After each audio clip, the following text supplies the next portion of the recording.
Michael, are we good online? We are live. Excellent. So I will call to order the Bicycle and Pedestrian Advocacy Committee meeting for today, February 12th, 2026. Can we get a roll call?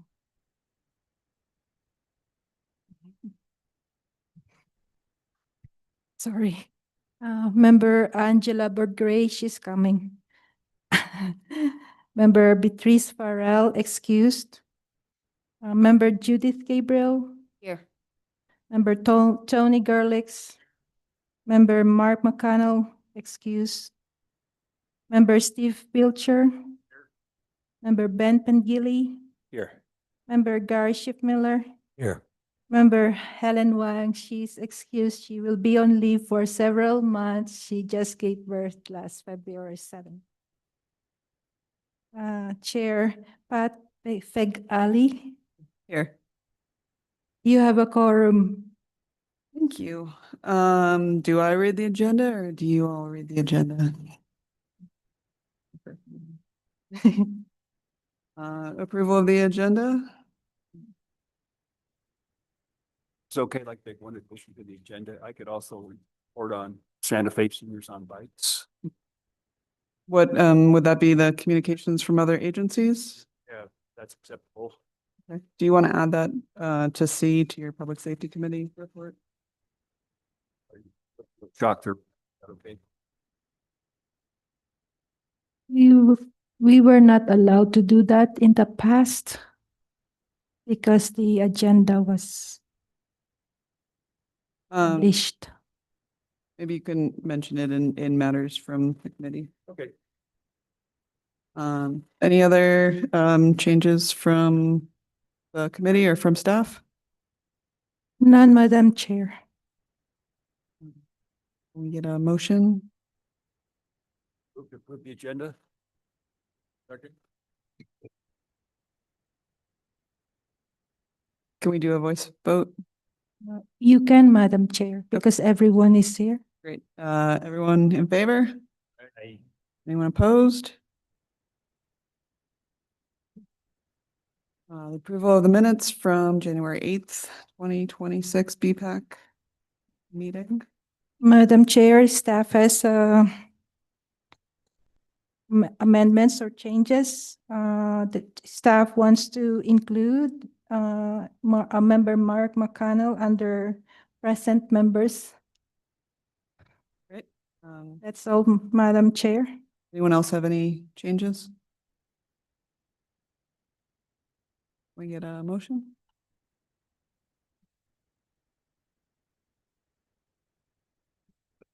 Second. All in favor? Anyone opposed? Okay. Okay. Communications from the public. If anyone is here and wants to talk who is not on the agenda from communications from other agencies, please come up. 2 minutes. Thank you, Chair. Thank you, Committee. My name is Alma Castro. I am a City Councilor in District 1, and I'm here to ask for your support for an event at Frenchie's Field. I would like to promote other forms of transportation besides cars, and we would like to do an event at Frenchie's Field sort of as a block party, let's envision, where we want to bring folks in the neighborhood. And we've had great reception from the Casa Alegre neighborhood. I think it's time that we start investing some resources there. Thank you. Thank you, Counselor. It will be sometime this spring, I believe. Has not quite been scheduled yet. Anyone else who's not here from an agency? I may be recognized, Chair. Sorry, in response to that. Thank you. What neighborhoods are we wanting to highlight? I didn't quite catch it, so I'd like to know. So we have in the past done work with the Casa Alegre Homeowners Association, but actually as the city, we would like to start reinvigorating some of the neighborhood associations. And so we'd like to invite as many as possible. Anyone else? Nope. Okay, we can go to item 6, communications from other agencies. 6A is Bike Santa Fe. And if you could keep it to 5 minutes, that would be great.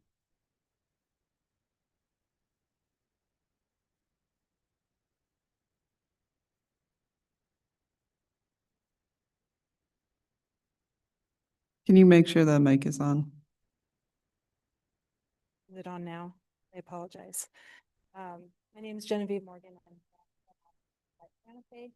I am the newest board member. I'm also the chair of the committee. Probably a lot of you are already really familiar with Bike Santa Fe. We'd like to think of ourselves as kind of the forefront of the biking community in Santa Fe. It's a 501c3 nonprofit organization founded in 2010. We have around 100 members currently and are always seeking to be more, of course. We are an all volunteer run board members. And we also have newly formed advisory committee, of which we have 2 very active members as well, seeking more. So the main things that Bike Santa Fe has done in the past really in 4 main areas. So the first historically has been education.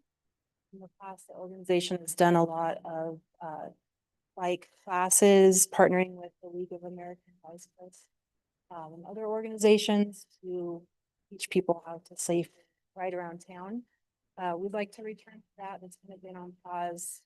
But let's get back to that.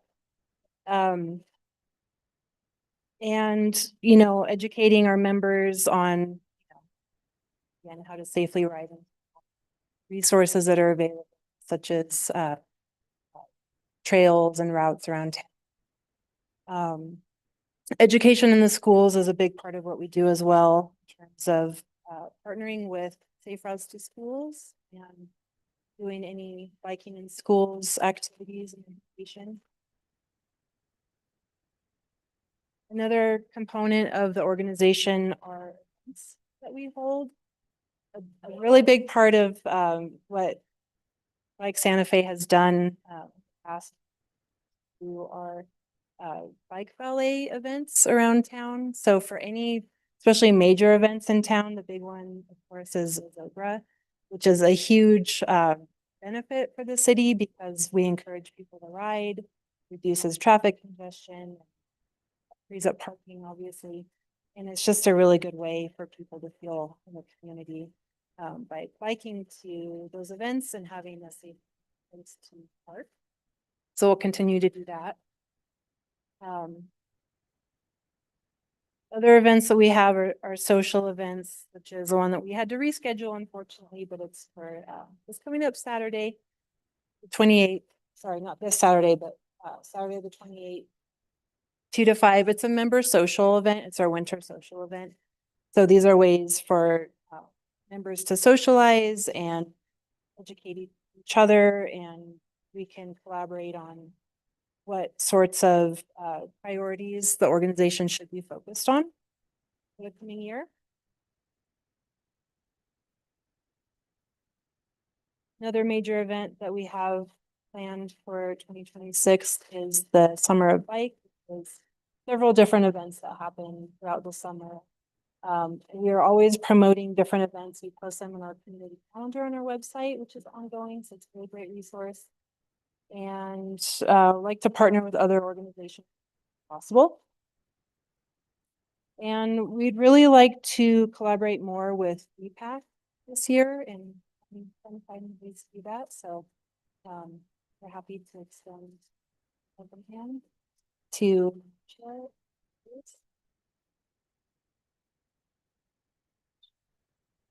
I'm the newest board member and the least aware of the board's history, so I hope I can answer questions if you have any. Yes, Tony. Tony.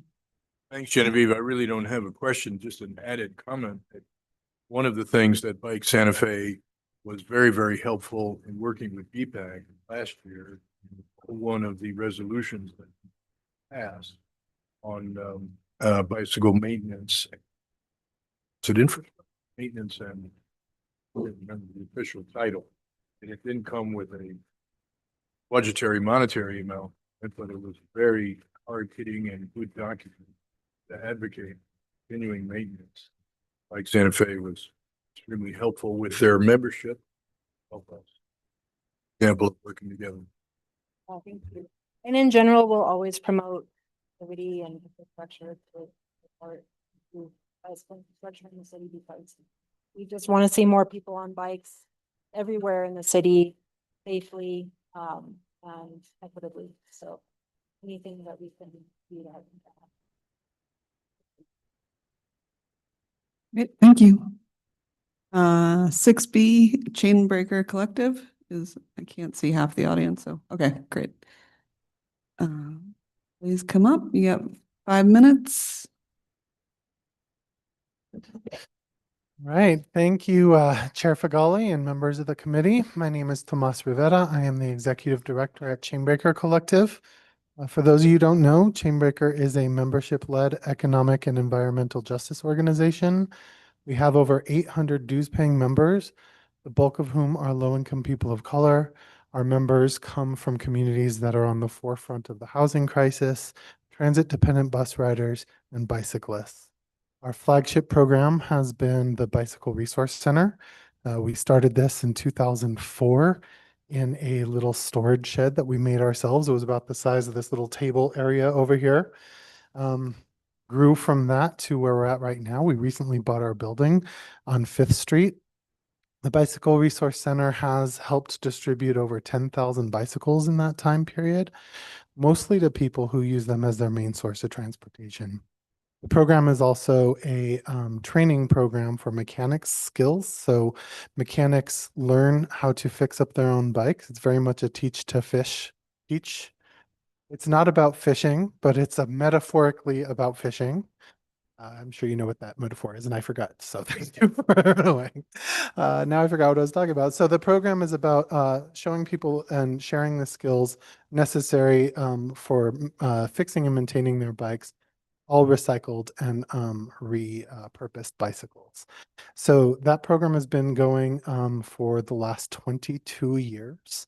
Again, distributed over 10,000 bicycles and helped countless of people learn the mechanic skills to make their own.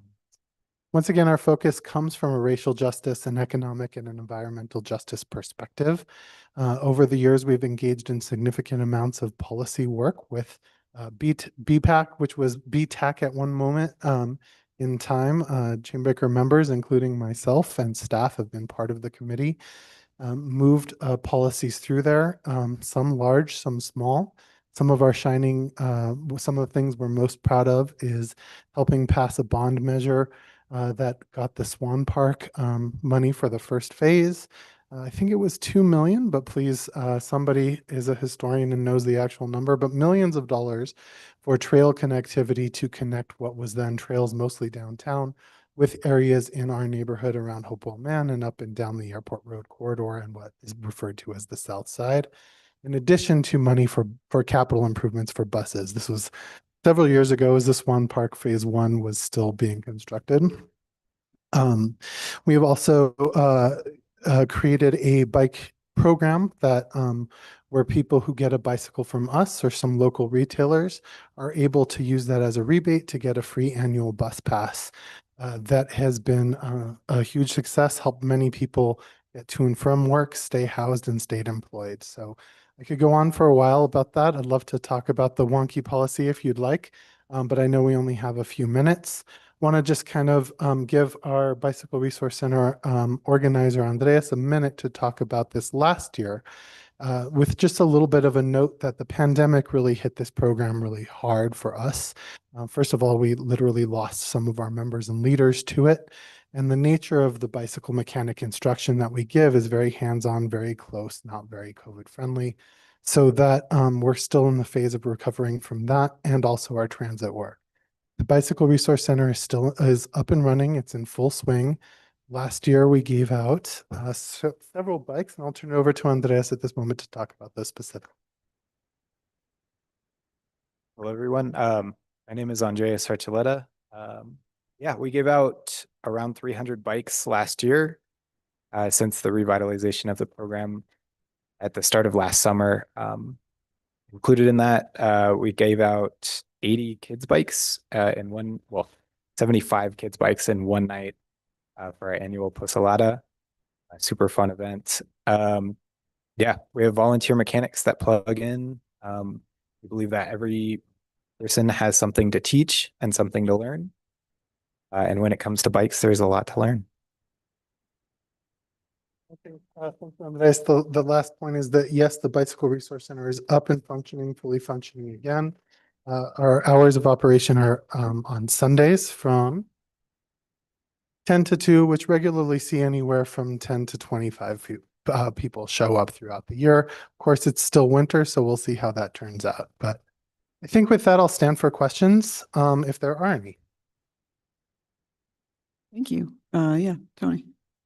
Thanks so much for the presentation and thanks for the good work that you do. I was a member of the committee that housed a group of Afghan refugees into Santa Fe.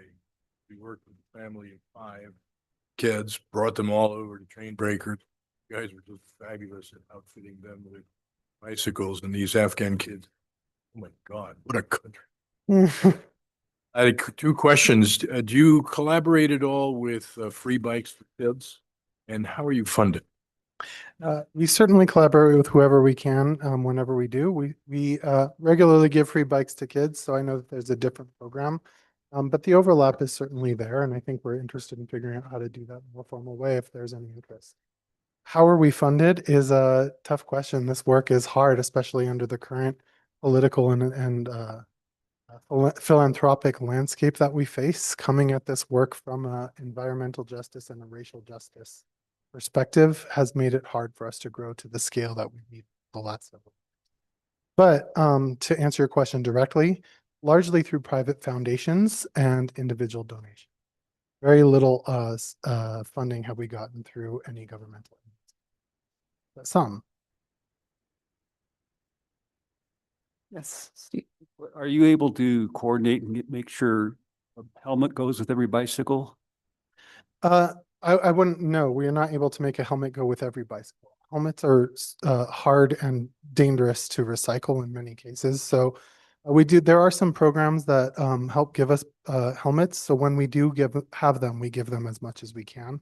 But it is certainly a need for us to be able to keep giving them out. Thank you. Anyone else? Great. I appreciate you. Thank you. Thanks for having us, Chair, and for committee members. Thank you. Thanks. Next is Public Safety Committee, our very own Vice Chair.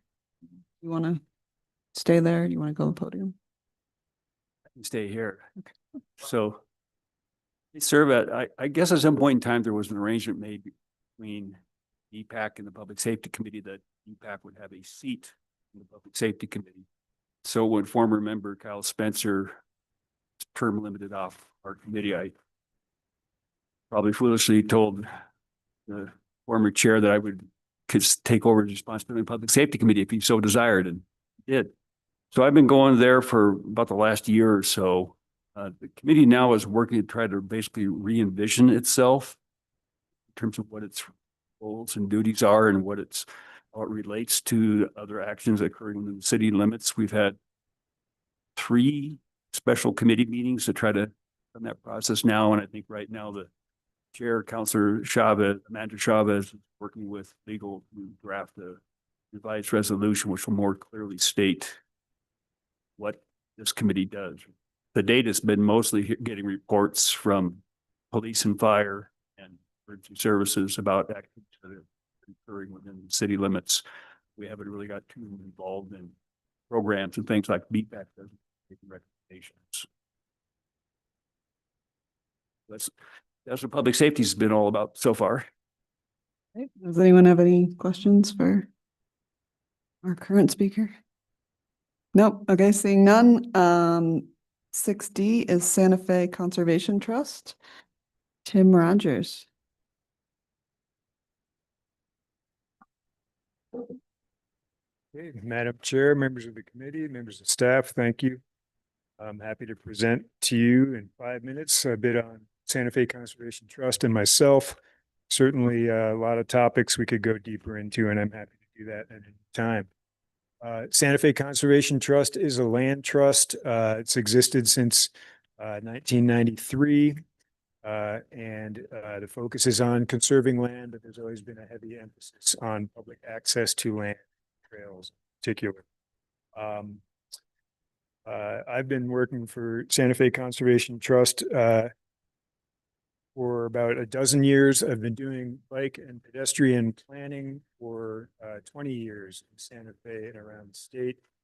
I have expertise in guidelines and standards for bicycles and pedestrians, and it's a field that I'm happy to share my expertise with the city and BPAC anytime.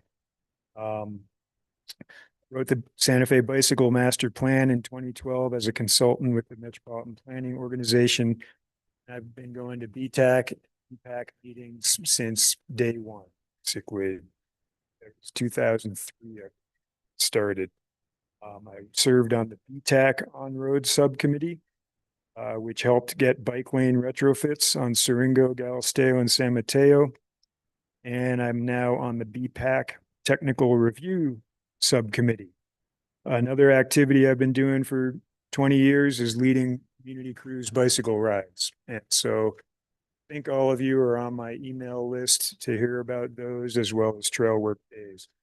As I mentioned, I've been with Santa Fe Conservation Trust since 2014. My job as Trails Program Manager was actually created through a contract with Public Works that was established with the assistance of BTAC, focusing on dirt trail maintenance and development. Thought I'd see my going down. So you can, I guess. All right. You've got about 3 minutes left, Tim. Okay. So that contract included not only maintaining dirt trails, but activities like promotion, assistance with planning and design. The contract moved to parks, which made sense because a lot of that work is in open space that's managed by parks. But I myself and Santa Fe Conservation Trust has continued to have a connection with PAC and PAC. Parks Advisory Committee is not very active and really relegated very specific tasks. That contract discontinued around COVID time, and since then we've had purchase orders with city parks to take care of Dale Ball and Latier trails. More recently, we also have a purchase order to maintain county dirt trails, which is great. We have had the benefit of other city support for special projects. I've worked on bike wayfinding. We completed phase 1 and phase 2 is designed and awaiting implementation.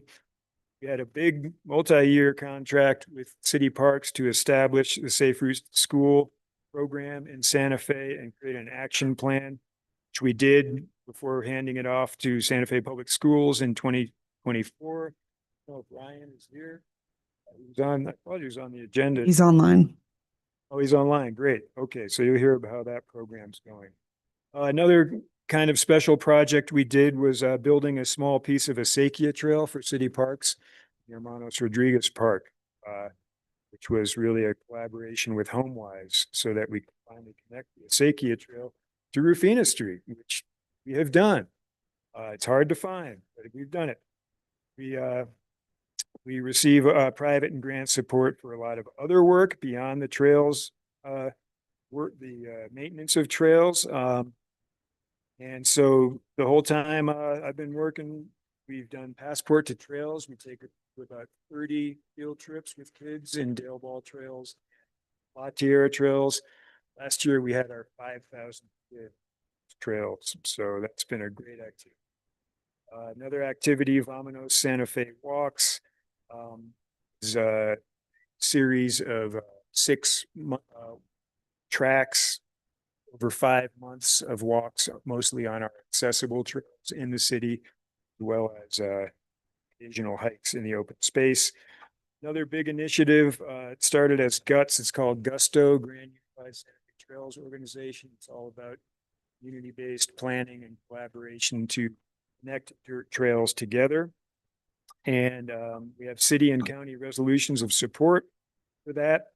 And I'll just let you know that we're planning a summit, just calling it a Dirt Trails Summit. It's about Gusto and beyond Gusto, also looking at new kinds of dirt trails, accessible and adaptive trails and trails on historic alignments. Definitely give you more information on that as it's available. And I just want to conclude mentioning as my perspective as a bike pedestrian planner, what I really think is, some of the lowest hanging fruit is we really should be looking at bike lanes, bike lane retrofits. We have repaving projects coming up. They're all excellent opportunities to consider bike lanes. Made a scheme and I presented to Jennifer Morrow on West Alameda and how that could look. She's no longer with the city, so I'm not sure if that's moving forward. The MPO has been talking about Cordova. We should be looking at Rodeo Road too. So really, another big area, I know city staff is working hard on our multi-use trail system. It's something we need to really continue building out. It's really the gold standard, comfortable bike facilities.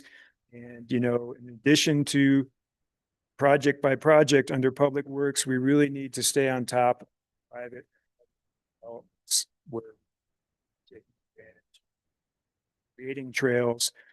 In your packet today, thank you for including it, Romella.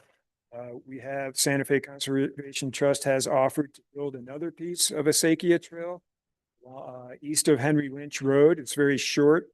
It's very strategic to be something to complement the Henry Lynch Road reconstruction. Is going to tie directly into the river trail. Seeing the bridge and connection. This way we would connect the river trail to the Acequia Trail, create an easy way to get to Owl Wolf, Taproot, places like that, via Parkway Drive instead of busier streets. So that's just a plug for other things we're working on. There's a lot of info on that proposal in the packet, but it's not on the agenda or anything. I'm happy to talk about that in a future meeting. So thank you very much. Great. Thank you, Tim. Questions for Tim? Yeah, go ahead. Tim, that map that you made, that you sent to the city, what is the status? Is it in cyberspace? That's in the packet? No, the map that you said that you had planning the new bike. Yeah, I shared that with Jennifer Morrow. I mean, it's a showing the actual layout of bike lanes that could be on West Alameda. I'm happy to share that. It's a PDF.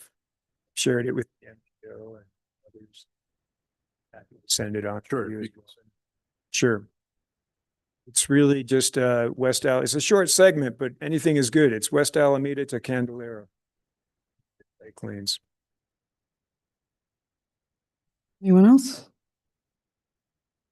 Okay. Thank you, Tim. All right. Thank you.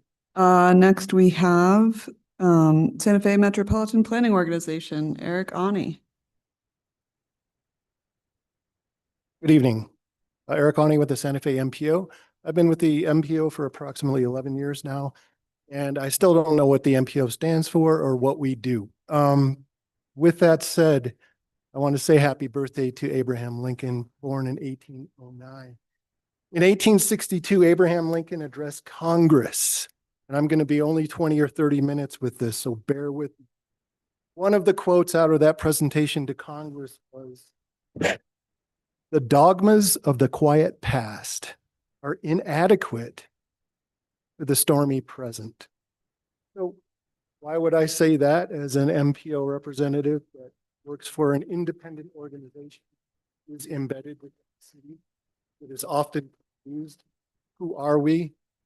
Is that for the past 11 years, I have not seen where we are in the stormy present in a good way.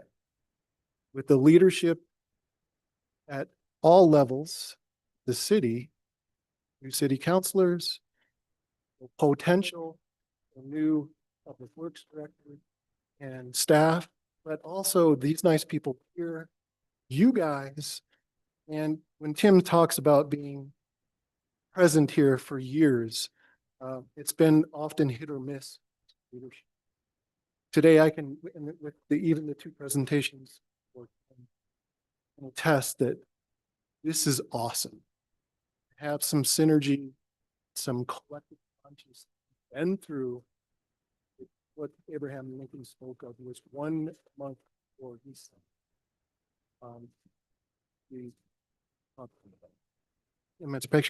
Thank you. And so I don't mean to be overly dramatic, but I will end on this, is that for the past several years, we have been, when I talk about the dogma of the past, that we need to stop designing our streets like highways. And that's what we've been doing for years and generations. And we continue to do it. And now we are at a precipice where the city of Santa Fe has street design guidelines in their lap to be adopted after years of work that will help reverse that trend of stopping highway mentality, what I refer to dogma. Thank you. Thanks, Eric. Anyone have any questions for Eric? I have a question. How do we do that, Eric? We're getting them. It's been in process with land use for 8 months. Goal is before I leave the MPO that we get this done, hopefully in 2026. I'm a little. Are you planning on a little leaving? facetious, I get it. I will be happy to do a really question and sort of cogent presentation about what new street design guidelines are, what they deliver. I can only express to you that it took a long journey to get here. It wasn't just the MPO. This is the city's street design guide led by Gene Wolfenberger and to some extent Jennifer Morrow and to some extent Mike and all of the folks who are no longer here, who are more technocrats than us, have their fingers in this, as well as everyone in this room over the years. So I'm so super excited about it. Well, yeah, maybe we can schedule a presentation for that for BPAC if that would be helpful. Great. Yeah, Ramel, if you could just put that on the list. Steve.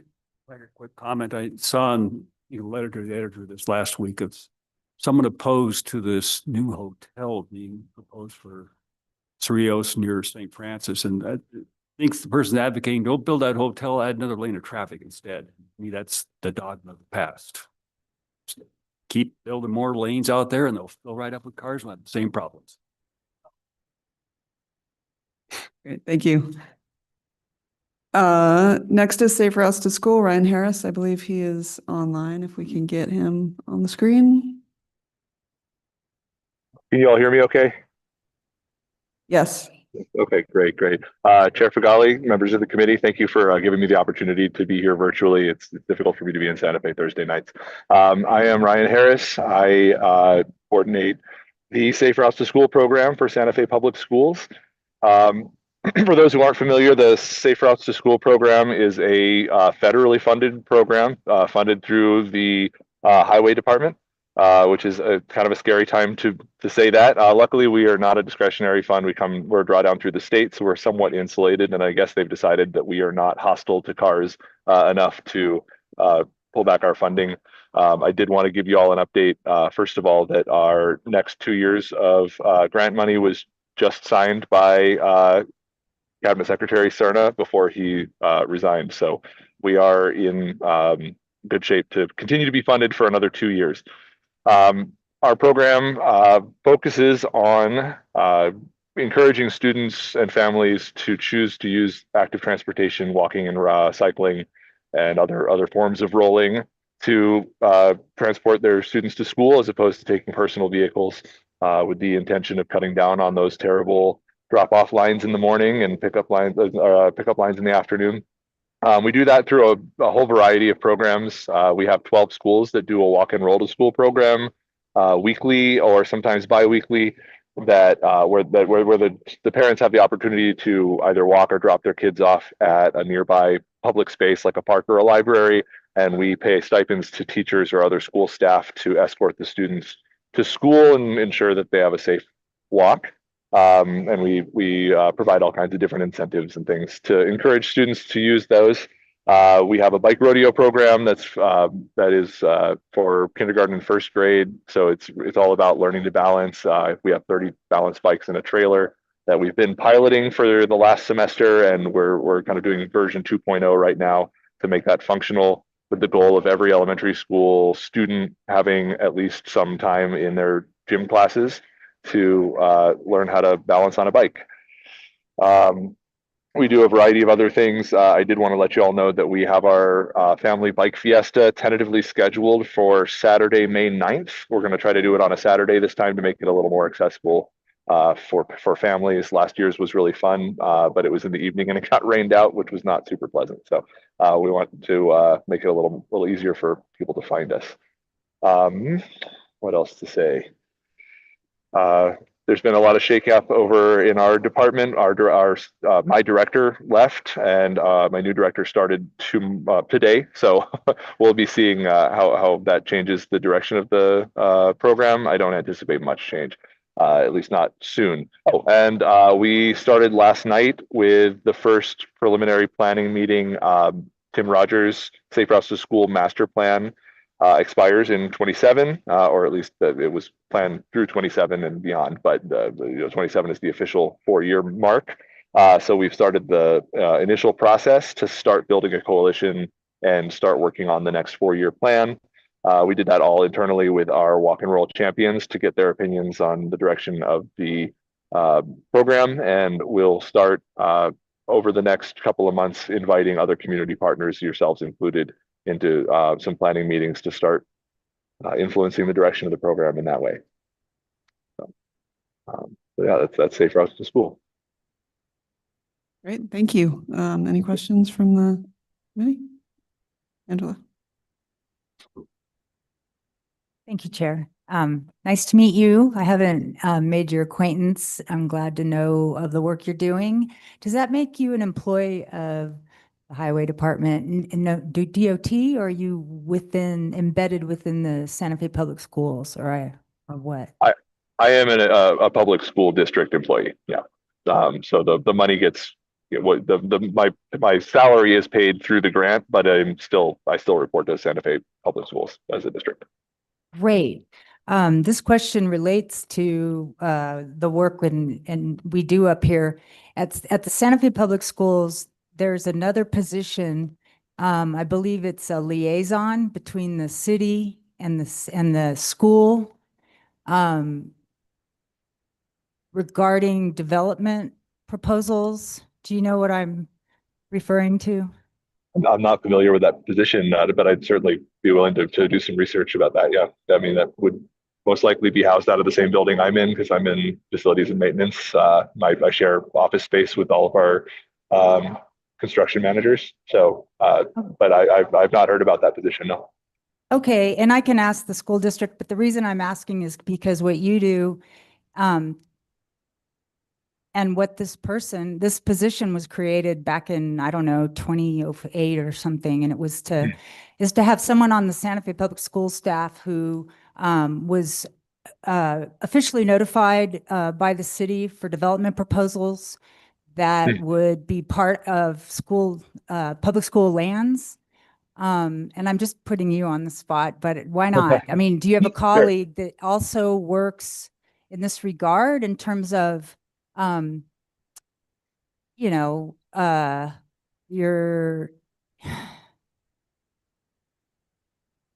bridging pedestrian and bicycle and transportation options across the city for children in our schools, but the rest of us? I mean, that is part of my position, is being the one who communicates with other city entities when primarily that's manifested in basically just pointing out when there are issues that aren't our right of way that cause trouble for our students to get to school. So, advising on potential connection points and that kind of idea.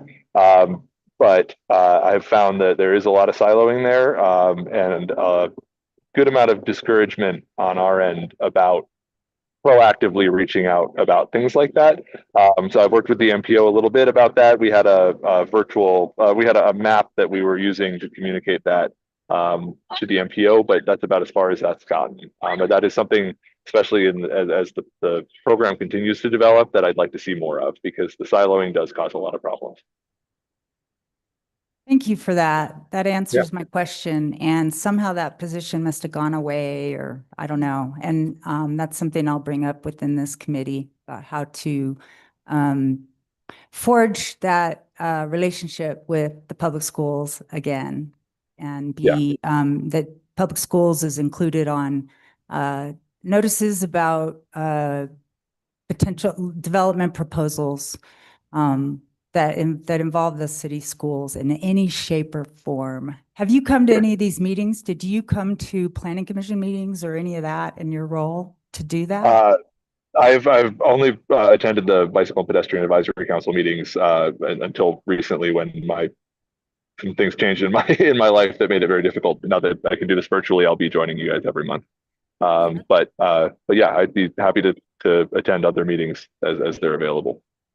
Okay, thank you. And I didn't mean to add to your load. I'm just trying to Oh, no trace the problem. bureaucratic trail, and I'm a little, I'll just dismayed. I was on the planning commission back then, and there's a reason that was formed, and it's about Sure. interjurisdictional communication and cooperation. And I'll bring this up later in matters from us about city notification of development proposals more widely distributed, so that groups like ours will be in on the ground floor, so to speak, on developments with respect to connectivity, access, pedestrian, et cetera, because developments themselves, well, I know they're, I'll talk about this later. Anyway, thanks, Ryan. I'm sure we'll be crossing paths and seeing you I at the hope so. next meetings. Thanks a lot. Thank you. Thank you, Chair. Thank you. Anyone else with questions for Safe Routes to School? No? Okay, moving on to the Transit Advisory Board. I see Director Baca here.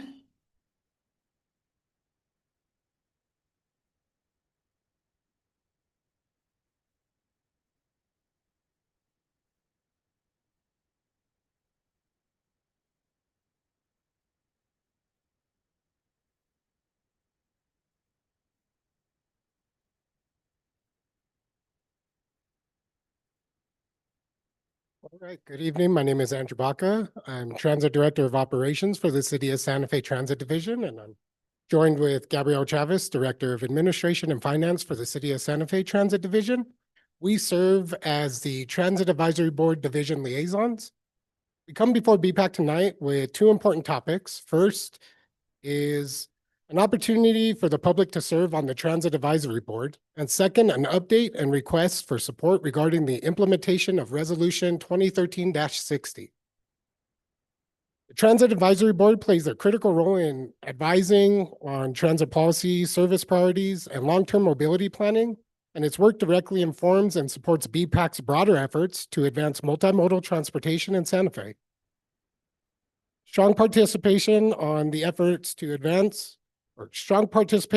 the Transit Advisory Board strengthens coordination between transit and bicycle and pedestrian initiatives, ensuring that our transportation system develops in an integrated and community responsive way.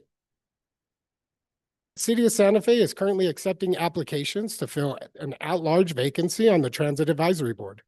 This is a volunteer position that represents the broader community and provides advisory input that directly shapes the city's public transportation programs and priorities.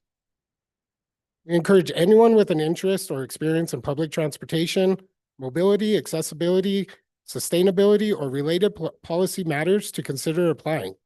No specific district or organizational affiliation is required. The application deadline is 5 p.m. on Friday, March 13th, 2026. Applications should be submitted to myself, Andrew Baca, at ajbaca@santafenm.gov. The board meets monthly on the third Thursday from 5 p.m. to 7 p.m., and an appointment is for the full term. This is an opportunity for the community members to have a direct voice in shaping the future of transit in Santa Fe. So That leads us to what Chainbreakers kind of touched on in regards to the policy building. They were implemental and huge on developing this resolution that we have in front of you, 2013-60. This program is a bus rebate program, and it connects bicyclists' purchases and volunteer bicycle initiatives in a bus pass program to utilize public transportation. To support this effort, the resolution reallocates $50,000 from its capital improvement fund originally designed for the bike show program to the transit division. Those funds are specifically set aside to finance the bus pass rebate program. Although Resolution 2013-60 clearly directs that these funds are allocated to support the bus pass rebate program, this has not been fully implemented in the past years. We're requesting BPAC's support to help ensure that those funds are allocated to transit as required by the resolution. Fully providing these funds is mutually beneficial to transit, the the Transit Advisory Board, and the BPAC collectively.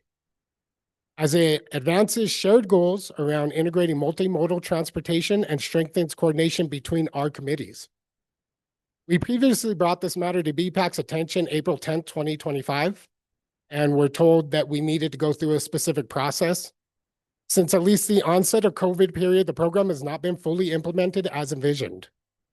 While operational priorities shifted during that time, the resolution itself has remained in effect where Santa Fe Trails Transit has continued to recognize and administratively maintain the intent of this resolution solely.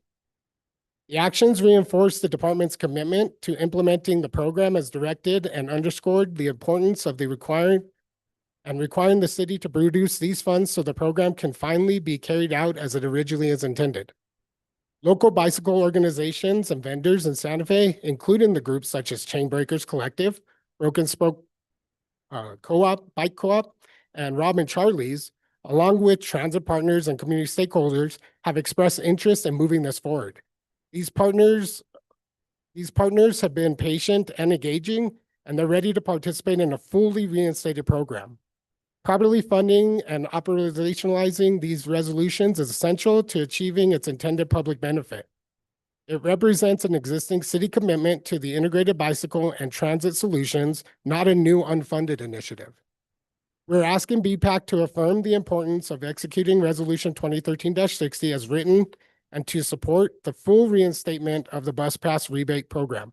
Doing so advances adopted city policies, leverages funds already allocated for this purpose, and delivers measurable benefits in ridership growth, environmental stewardship, and community health. With BPAC's support, we can move from maintaining this resolution in principle to implementing it in practice for the benefit of Santa Fe residents. Thank you so much. Any comments? Go ahead. I think it's a great idea. I'm not sure what this process is for advocating for or putting our stamp on something like this. And I'm not sure if this time on the agenda is the time to do that. But I would like to find out how we would go about supporting it. I don't think we have a tremendous amount of influence on budgeting decisions, but it seems really important. Thank you. Do you have a response to that? Or? No, as spoken by the previous chair and now current mayor, he indicated how we would do it in our budgeting process. So we are taking the steps to fulfill that this year. Last year was kind of unattainable because we were so far in the fiscal year, but we're taking the appropriate steps. We just want the support for the rebate program. Are you familiar with how it works? The rebate program, what it is if you provide volunteerism or purchase a certain amount of I think it's about $200 to $250 or volunteer the equivalent of that wages at any of those institutes that I labeled, then you qualify for a free annual bus pass. And so this helps supplement that portion of it, as well as it helps kick off with things like advertising. You know, it could help with the initiative with, you know, the helmet need that some may have. You know, it helps kind of fill those gaps that these organizations have by promoting what they do as the bicycle organization, and then brings them in and helps us with our ridership. So again, it creates that first mile, last mile multimodal. Thank you. Quick question. $50,000 that is discussed in this resolution, is that a one-time allocation or has there been $50,000 every year that's been accumulating? What I know is that around the COVID era, it all went away. I would say it's reoccurring because the program itself is reoccurring. I also know that the funds that were allocated at that time when this was initiative weren't completely drawn down on. So either way, there's funds to be had that should have been allocated. Angela? Thank you, Chair. Thanks for being here. I remember last year's presentation and you described how it works. I'm always curious about data and like how much it's been used and sort of what your numbers are as far as people who've used it or are signed up currently or. No, that's a great question. Thank you for asking. So currently we have 8 regulars. We see a couple of outliers here and there, but because we don't draw down any funds, this is completely in-house. We don't have a way to kind of broadcast it. And portion of these funds would allow us to advertise or at least get with these other entities like Chain Breakers, who is very adamant about this as well, and allow us to distribute those to who would normally utilize this. I mean, you have individuals, especially that we notice at Chain Breakers on their volunteerism, that would immediately qualify for this. So we would get a lot more enrollment and ridership if we had the ability to kind of advertise for it. And this portion of the funds would allow us to do so. Thank you. Tony? You, Madam Chair, and Andrew, I'm going to plead ignorance as to what your vision actually does, but I just want to say that numerous times when my cycling friends come to visit Santa Fe, one of the first things they say, what? No protected bike lanes here? How do you guys do that? Is your division at all involved? No, we're the transit division, so we're the buses and small vans transportation area. We just partner for the multimodal purposes. Thank you. We'll see if we can do some sort of motion from BPAC to support this in the budgeting session or something like that. I'm not sure exactly what it'll look like, but I think we are in favor. Thank you. Chair, committee, thank you so much for having us. Thank you. All right, that's all the presentations. Moving on to discussion and possible action items. Number 7, A is orientation, which I think is mostly for my benefit, but also maybe for the public. So, Ramella. Oh, introduction of members. So yeah, if you could all just say your names. I don't know any of your last names. I'm sorry. I keep calling you by your first names. And yeah, if you want to give a very brief bio, relevant information or whatever you want. So I'll start with me. Angela, my last name is Bordigari, but you know me as Angela. I'm a planner with a planning master's, and I've worked in Santa Fe as a planner for 25 years in different kinds of planning. On the personal side, I've always ridden a bike since I learned as a little girl, and I didn't have a car until after college. So this is my passion, and I'm from here, so I know the place well, and I know where there aren't connections. Kudos to those on this committee and previous members and Tim Rogers for improving. I think that there's been a lot of improvements, and so I'm on this committee just to learn more and add my 4 cents to all of these discussions. I'll turn it over to Member Gabriel. Thank you. Welcome, Madam Chair, and Judith Gabriel. I joined BPAC in 2020, and I'm on my last term. I will be going till August or September or sometime around there.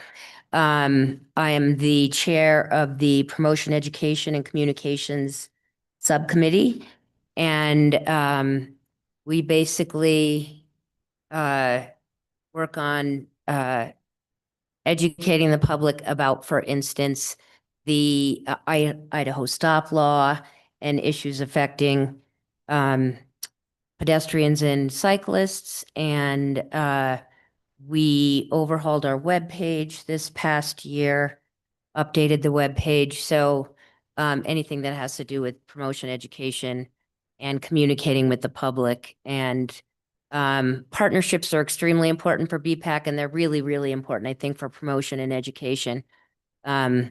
So that we can really get our message across to lots of different sectors of the community.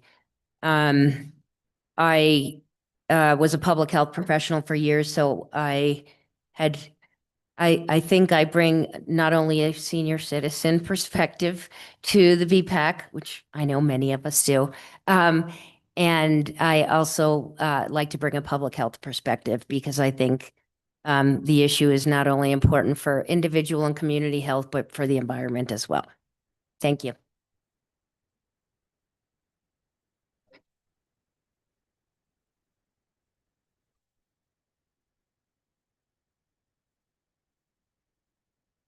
Chair, Tony Gerlich. I'm a retired educator in Santa Fe, having founded 2 public schools here in Santa Fe. And my career has been in education, lifelong cyclist as well. And also was school administrator in international schools in South America and in Europe. And rode my bike in those capital cities of South America and took my life in my hands almost daily, but did it anyway. And when I was head of an international school in Europe, in Warsaw, Poland, what a dream. Ride bikes in Europe, and gave me a firsthand look at the effect that transit focused on pedestrians and cyclists and not on cars raises the quality of life significantly high. So happy to be on this committee. I sometimes get very frustrated that I'm not doing anything, but so be it, I guess. Thank you. I'm Gary Schiffmiller. I've been on BPAC since the fall of 24. I'm currently the chair of the Technical Review Subcommittee. I was a founding board member of Bike Santa Fe. I am a league certified instructor through the League of American Bicyclists. And I ride my bike a lot. Steve Pilcher, let me finish up for Judith. What she forgot to mention, she does an outstanding job every year organizing our presence at the bike swap that occurs every spring. Thank you. Anyways, I'm retired after a 40-year career working as a planner up in Washington State. Reformed planner now. I dropped the AICP from my name. No offense to it. But and I've also been a long-term bicycle commuter into work. And while I worked for the city of Spokane, someplace where LaMella resided at some point, I was able to get a bicycle advisory board established. It was kind of a subcommittee of the planning commission. There was a way to get it done without too much of a heavy lift. But currently I'm also serve as a board member of Seniors on Bikes, and I do a lot of recreational bike riding, which is very different from the daily drudgery of just riding the same way back and forth to work. I had a long commute that I couldn't change my route very much. And I'm in, I think it says District 3.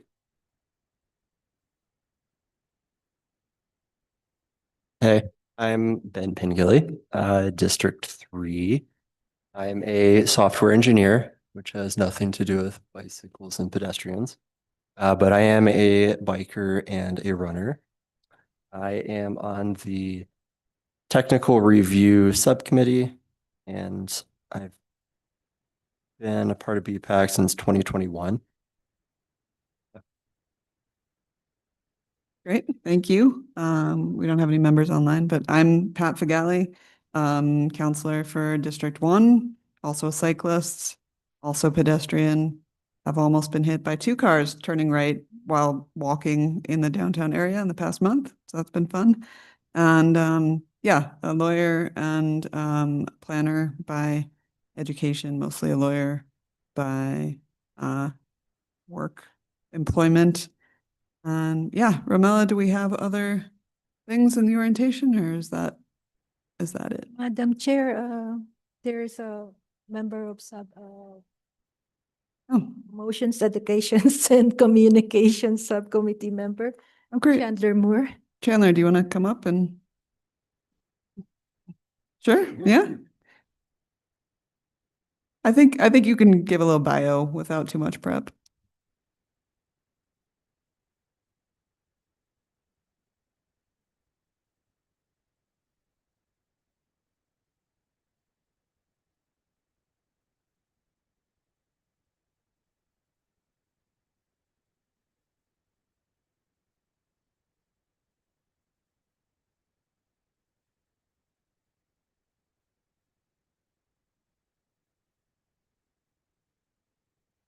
Great, thank you. Which subcommittee, sorry? Okay, thank you.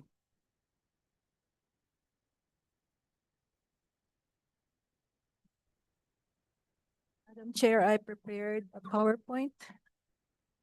Oh, great.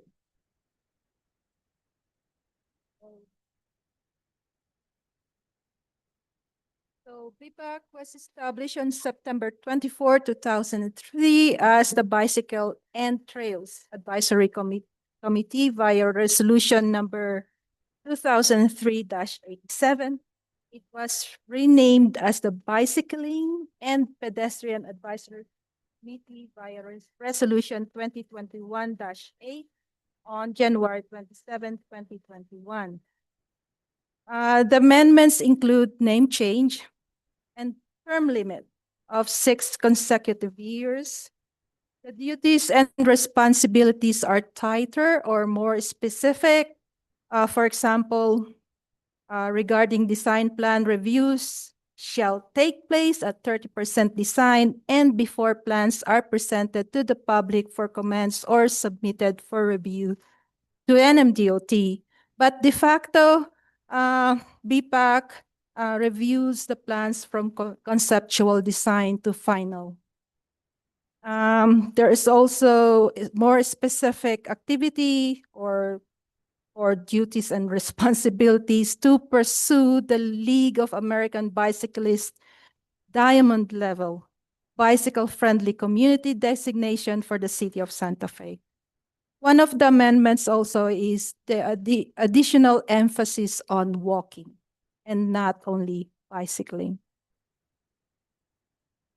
The purpose of BPAC is to provide input and advice that supports the ongoing development and maintenance of a transportation infrastructure that makes bicycling and walking in the city of Santa Fe safe, equitable, viable, and comfortable modes of transportation, commuting, and recreation.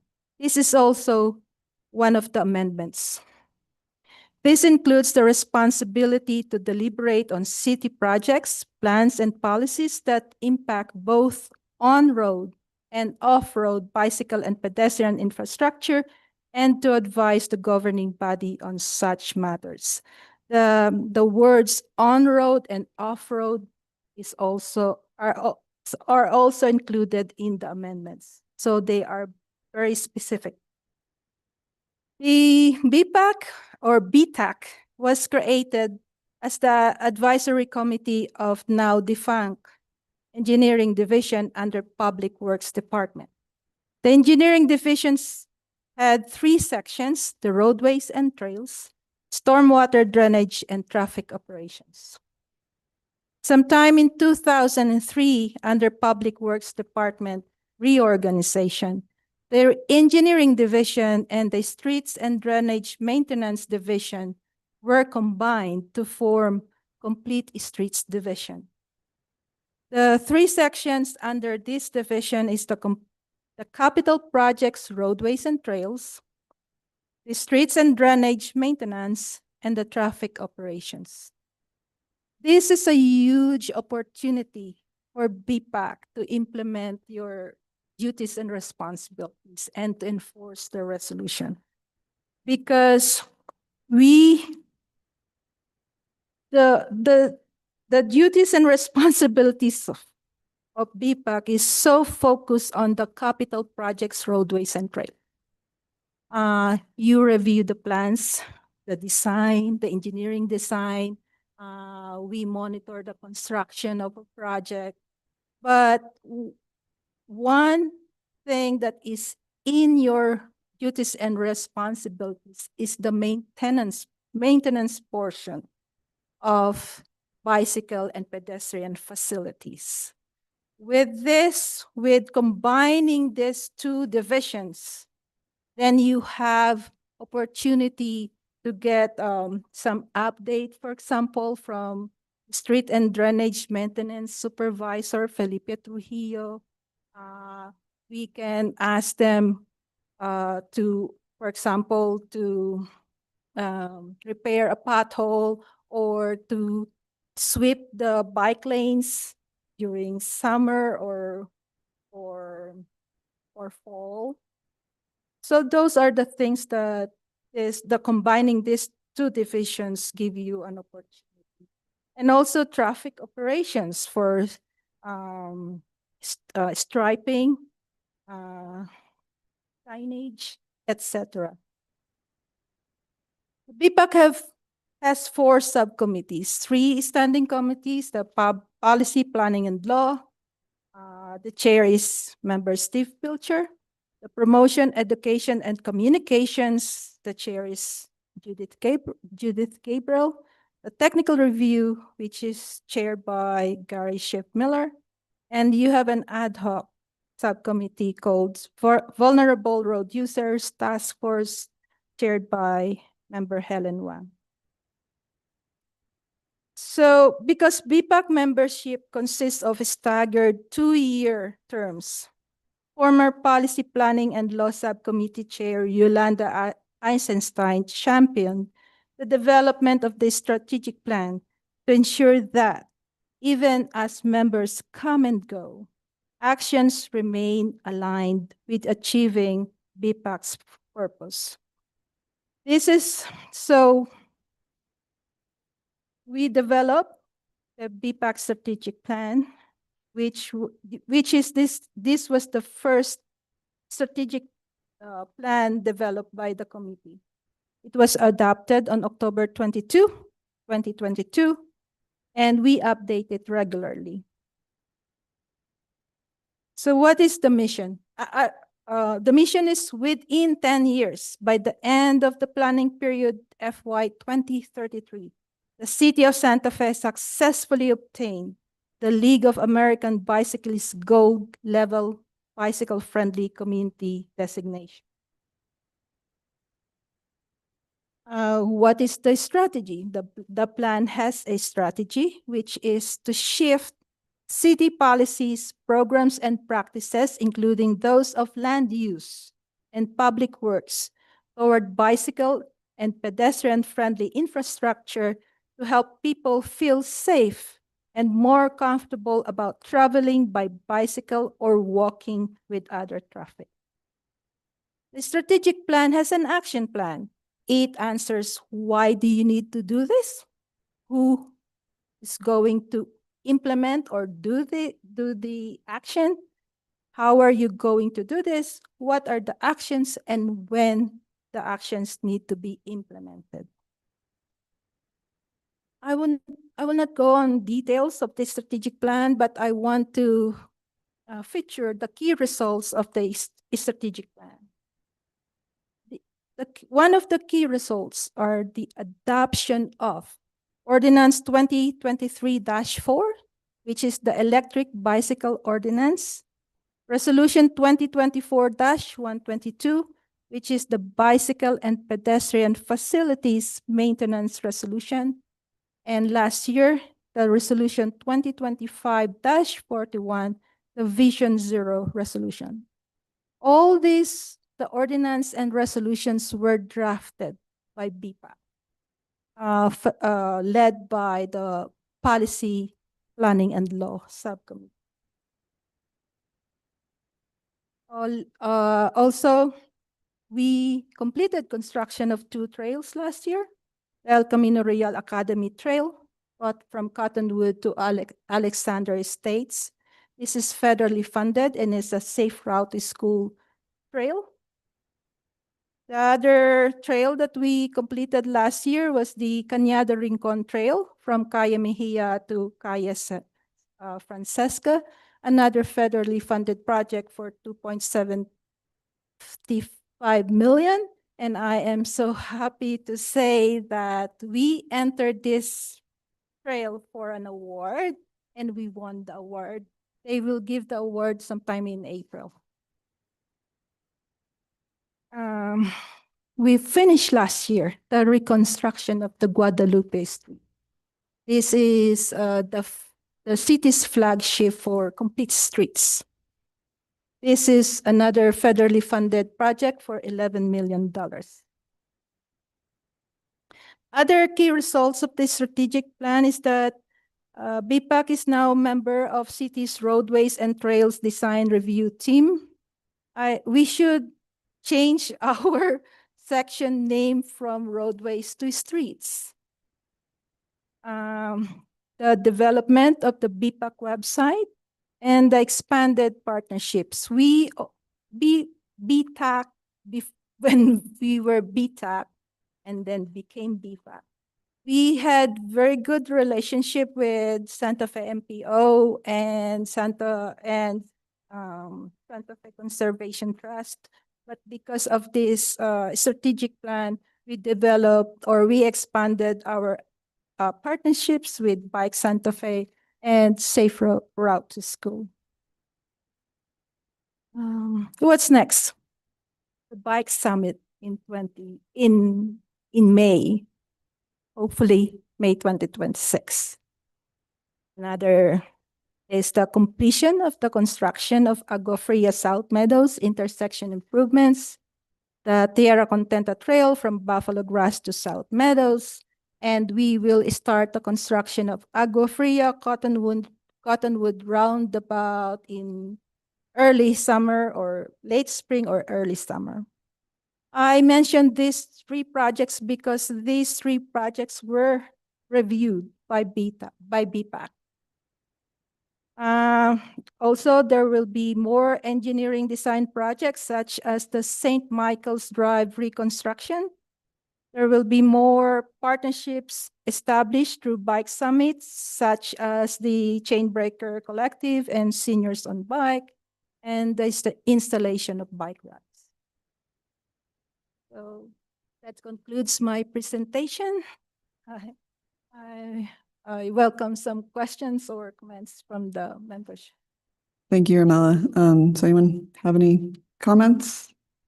I took the Guadalupe Street bike lane to get here today, so I'm very happy that that has made my commute to City Hall. It has taken out the part where I constantly thought I might die, so it's much better now. I don't have to take Sandoval, which was my previous route. So I appreciate all the work you do, and it has certainly already improved my life. Okay, yeah, Tony. I want to shout out to Romella for all the good work that she has done, and as we've seen in the presentation. Thank you, Romella.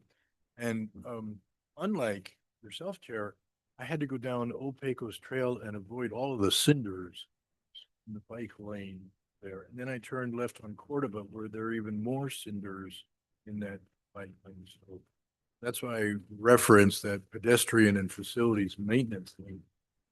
We did it. Where's that's the first one. Thank you. Anyone else? Great. Does that conclude our orientation part? Okay, great. Moving on to 7B, appointment of Tony Gerlich to the Vulnerable Road User Task Force. Is that something we need to vote on, or do I just say he's appointed? Okay, Tony, you are appointed. Great. 7C, discussion of a field visit to identify potential improvements to the trail behind Vizcaya Apartments at the Arroyo in Mediano Crossing. Judith, Member Gabriel, would you like to report on that? Madam Chair. So this request to have a field trip came out of a request from a resident from the Vizcaya Apartments to do something to improve the access from Vizcaya Apartments to the Albertsons, that general shopping center across an Arroyo that many people use on a regular basis, even though it's dirt. And there have been many discussions about it. Had a long discussion with Eric about it. Tim is aware of it. Tony and I went out there and met with the resident. So we had a field trip out there, site visit. And we understand that the Vizcaya Apartments are private. But what could really be beneficial is to connect Rodeo Road South around the Vizcaya area to the numerous trails that are around there, like the Rail Trail, St. Francis Trail, Gail Reba Trail, the Chamisa Trail. That would help with a lot of connections. And it's my understanding that we would have to ask for some funding, some District 2 capital outlay funding to have a feasibility study, planning all the steps that need to be done. So I would like to prioritize this. It doesn't seem like a major project, and I would like to propose that we request of our 2 new District 2 counselors to get some funding, but I don't even know how we figure out how much we would ask for. So I'm kind of looking for advice and looking for input from other BPAC members about this. Thank you. Anyone want to comment on that, or Ramela, do you have any thoughts on how we could proceed? Yes, Madam Chair.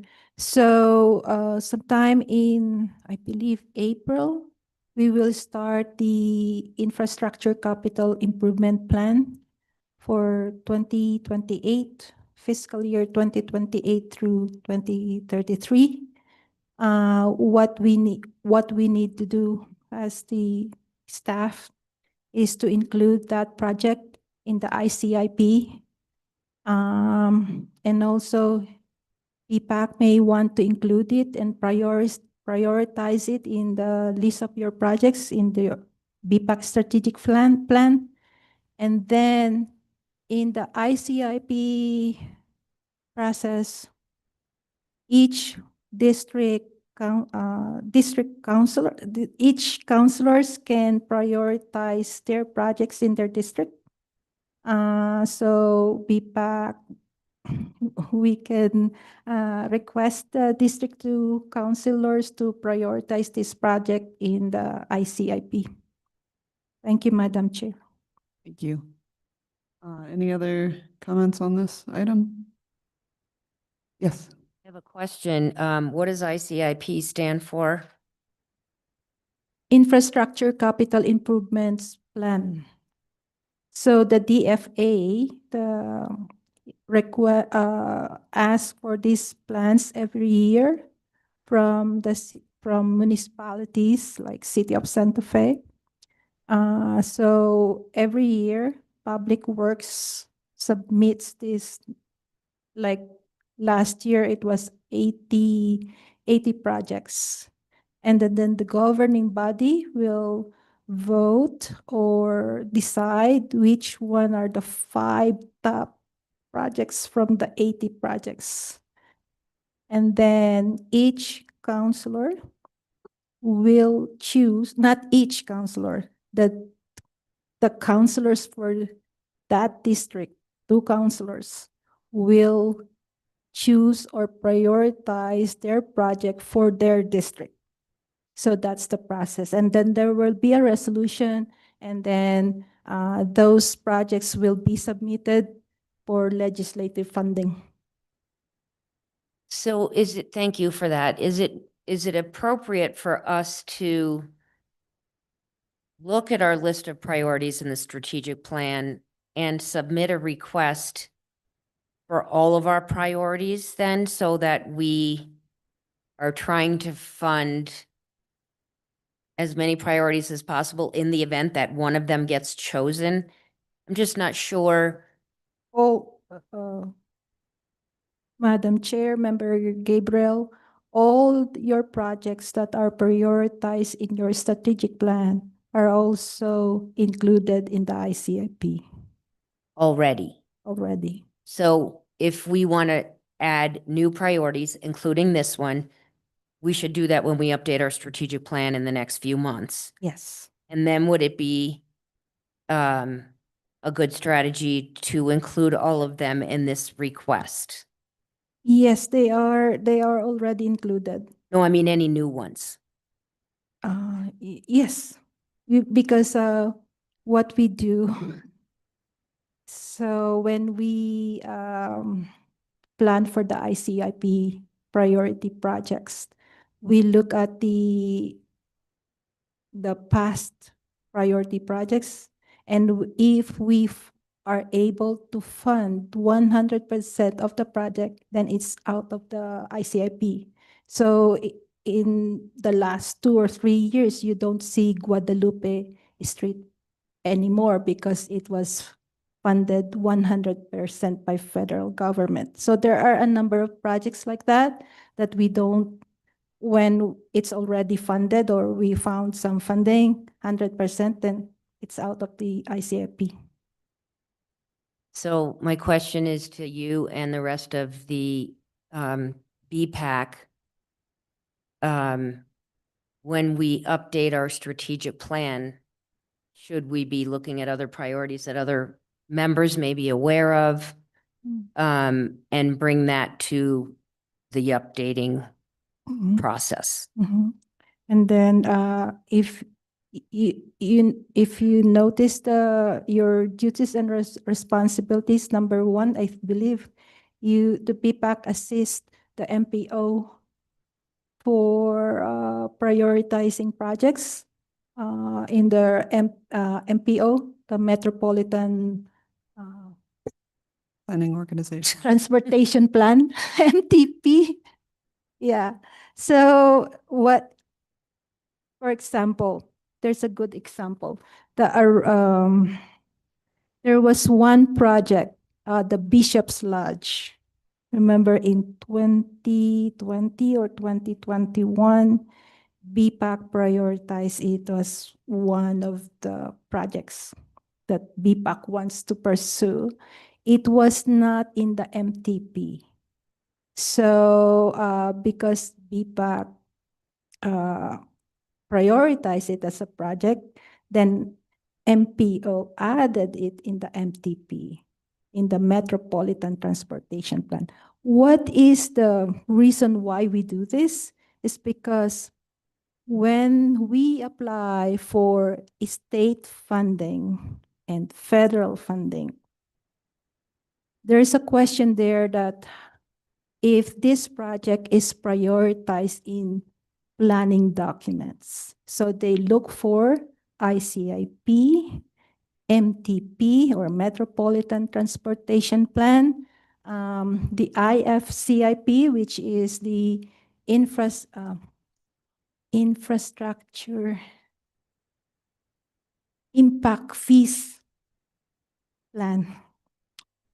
And then I add the BPAC strategic plan and the SFMPO bicycle plan and the SFMPO pedestrian plan. So the more plans that you put in or you add there, the greater your score, the higher your score when they evaluate your application. Okay, so sorry if I don't completely understand this. So it sounds like it would behoove us to be working with MPO and looking at these other plans as we are updating our plan, because they may have identified things that we are not aware of or that we don't have in our plan. Yeah, Correct? but we work with SFMPO. So the projects that you want to prioritize, but it's not in the MTP. Those are the projects that you need to put in your strategic plan. I understand that part, but what I'm saying is, would it have even more weight if it appeared in 2 to 3 of the Yeah, plans? yeah. Yeah, so, then we will work together on this, on the Yeah. strategic plan. Okay. Thank you for that explanation. Great. Angela? Thank you. Unfortunately, I know way more about ICIP now that I've been working in local government and getting, doing technical assistance for rural communities. And that was a great explanation, but I'm going to ground it because it's one of these, the state's Department of Finance and Administration has the ICIP, the Infrastructure Capital Improvement Plans. All entities submit then from City of Santa Fe down to Acequias and Madrid Water, for instance. And it's supposed to be, it's planning, right? You're supposed to, the state then gets all these priorities that have come from each of the entities and, looks at it, and then you'd think that was planning. It's really not, because the state doesn't, we don't have state level planning anymore, but it's the closest we get to that. But it really is more money game.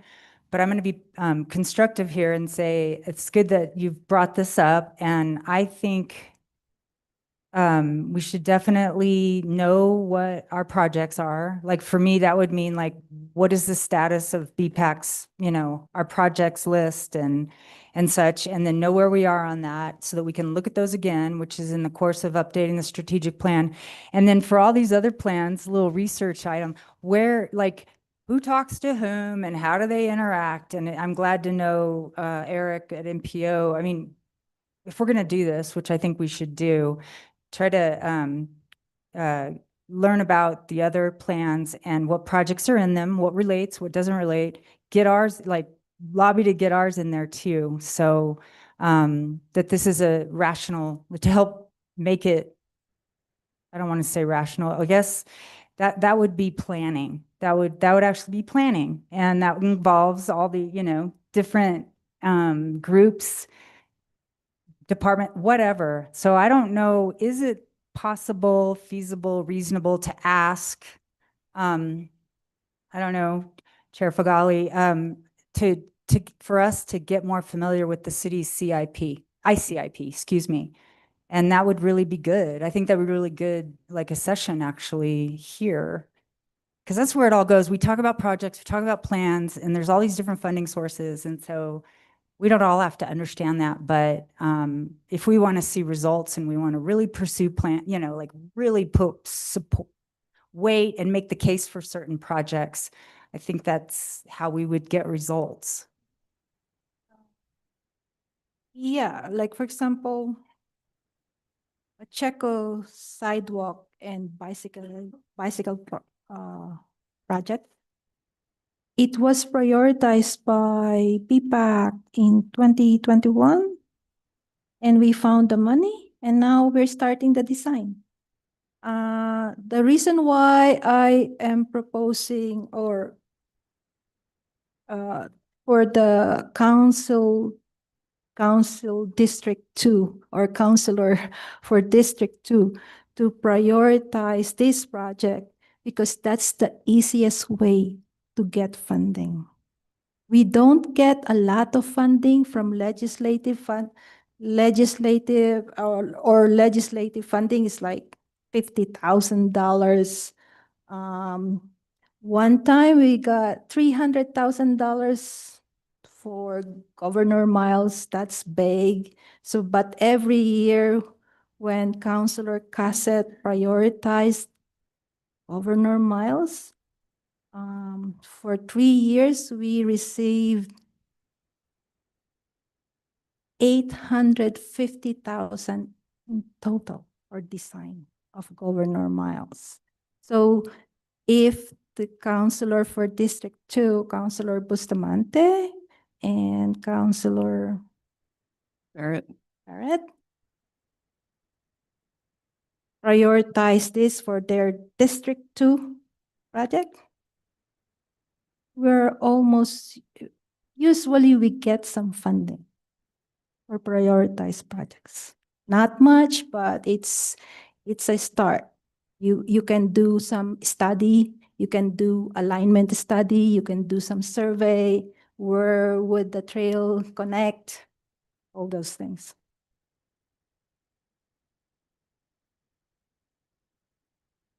Thank you. Anyone else on this? I am wondering if this is something that the policy planning subcommittee might be interested in taking on a draft list of priorities. Sounds like planning to me. It's excuse me, my understanding, Ramella, sometime here we're going to have a kind of a strategic plan review with all the various subcommittees. That'd be a good place to discuss whatever we do that. Great. Okay. Moving on, we'll go to the discussion of the field visit on Galisteo Road, bicycle and pedestrian improvements, also member Gabriel. Thank you, Madam Chair. So this was done on the same day as we did the Arroyo and Medio crossing, and we had a good number of people show up to this site visit, and we're talking about the intersection of Zia and Galisteo that has been newly created that changed the location of the road and moved it farther west on Zia. And we understand that there is nothing to be done about the whole intersection. That was decided, litigated, that is done. What the concern was is that the street is extremely narrow. There is a median in the middle, and there's no bike lane, which was not planned for. And the reason the road was designed to be narrow was to slow the traffic down. So we understand that. So we looked at it and just had some conversations about it. Heather Lamboy from planning was there. Counselor Fagali was there.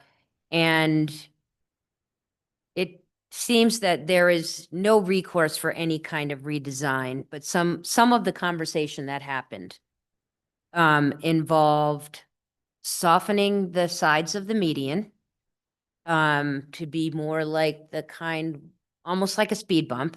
One of the observations we made is there are tire marks everywhere on the median, on both sides of the road. So it's clear that people are having a hard time making those turns, or else maybe they're going too fast, but possibly softening the median, possibly signage, sharrows,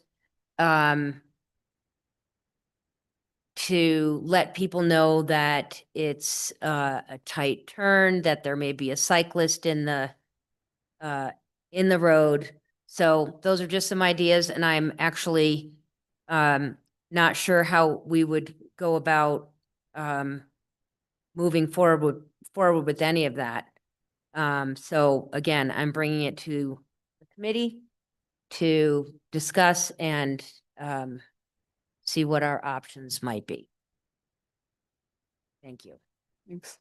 Do you want to comment on what the options might be? I think we could make a recommendation. Yeah. Department Director Heather Lamboy, when I talked to her at the field visit, she said that BPAC can recommend to the land use to make the raised median edge, the curb, to a mountable curb. So if a vehicle hits the barrier curb, it doesn't hurt the tires. Also, mountable curb is more useful for medians that that are low-speed roads. That's what they use usually. And at the last meeting, I mentioned something that at the Guadalupe project, the barrier curb in front of the church and the Japanese restaurant, we found that there were so many tire marks, and I thought we removed them. So I went back to the project yesterday, and I found that we did it's called the mower curb. Instead of vertical edge of the curb, we ramped it like that. So it's used mainly for landscaping, and the engineer said that it's better to use the mower curb rather than the mountable curb for that section of the Guadalupe. So for this section, Department Director Damboy mentioned or recommended or suggested that the BPAC can recommend to land use to make this mountable curb. And I think it's not really true that BPAC cannot make or recommend changes, because my staff, my street inspectors, they inspect the project and they make decision if the city will accept the project in the right of way, public right of way. So they can say to the contractor that we really think that you need to do this to make it mountable curb because of the tire marks. They can do that. But for Heather Lamboy, she thinks it would be better if the recommendation is coming from BPAC. Yes, Tony. Thanks for that, Romilla. One of the things I noticed out there when I was there with everyone is that Galisteo Street parallels a bike path along the rail trail there. But if you're biking up Cerrillos and then trying to make a right turn on that Galisteo, I'm sorry, on Zia, and then making a right turn on Galisteo, there's no signage or sharrows or anything that might assist motorists to say this is bicycle usage. And that seemed to me to be a deficit. We also had a letter from a community member, Genevieve, who rides that area very often, has no problem riding the bike lane. It doesn't have to be down Galisteo. That's fine, but no signage indications to motorists. I think it's problematic. So, Madam Chair, Member Gerlich, so you can add it in your recommendation. I have a comment, which is, you can make a motion, to recommend whatever we want, but I am not sure how changing the median helps the Bicycle and Pedestrian Advocacy Committee. I'm not sure that our purpose is to make cars be able to turn faster. I feel good about us potentially recommending some signage, particularly pointing out to anyone riding up Galisteo that there is a very nice trail not too far ahead, and telling drivers that there might be cyclists there. But I am not sure why we would recommend something that would make cars go faster. Gary? I want to agree with you. When I see tire marks on curbs, it says to me the cars are going too fast and they're going to learn to slow down. That's why we narrow the roads. Yes. Thank you for that. I think that's an excellent point. And you're right that we should not be making things, well, not that we shouldn't be making things easier for drivers, especially when it may help the safety of a cyclist or a pedestrian. But I do think that's an excellent point. And I do think there's perhaps room for signage, sharrows, other indicators that would have drivers looking out for cyclists as they turn onto that road. And also perhaps we could direct people to the rail trail as well. Yes. Thank you. I just have a question process wise. So there's a private development proposal came in for review.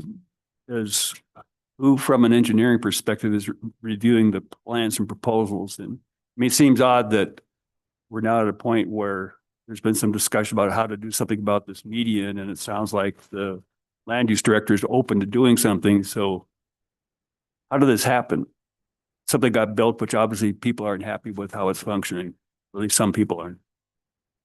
Madam Chair, Member Pilcher. So Complete Streets hired a former supervisor engineer of engineering division. His name is Leroy Pacheco. He's a consultant and he reviews on behalf of Complete Streets all development plans.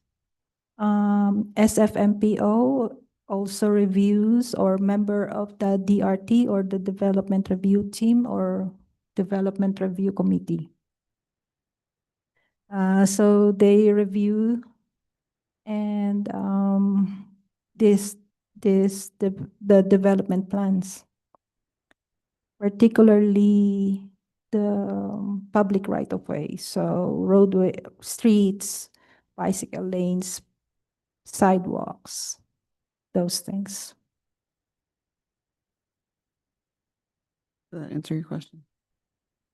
Okay. Angela?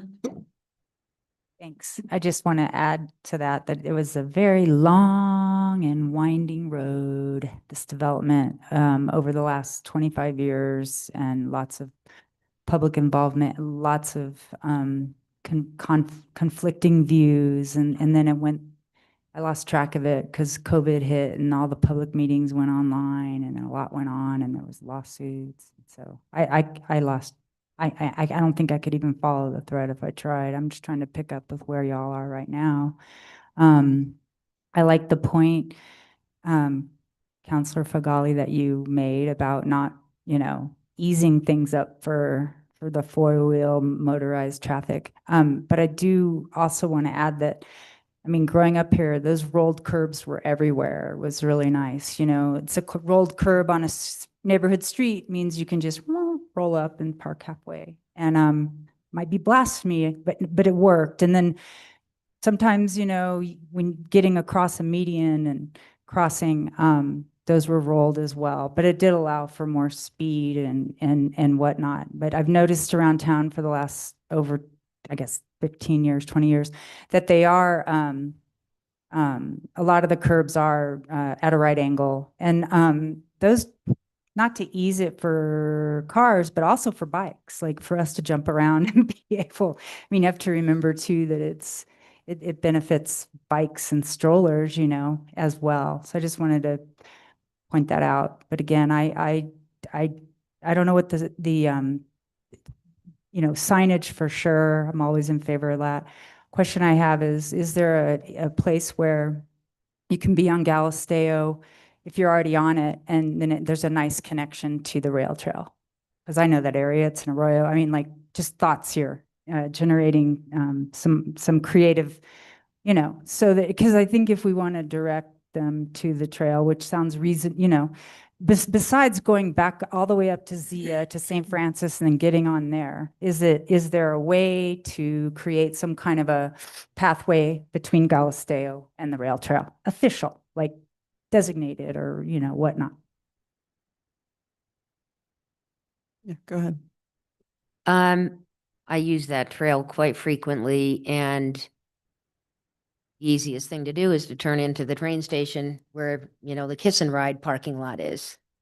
But if you are coming from Zia, it's more challenging because you have to make that turn and go onto the new narrow part of Galisteo that we're talking about, and then go into the train station. It's way easier if you're on Galisteo going north and turn right into the train station.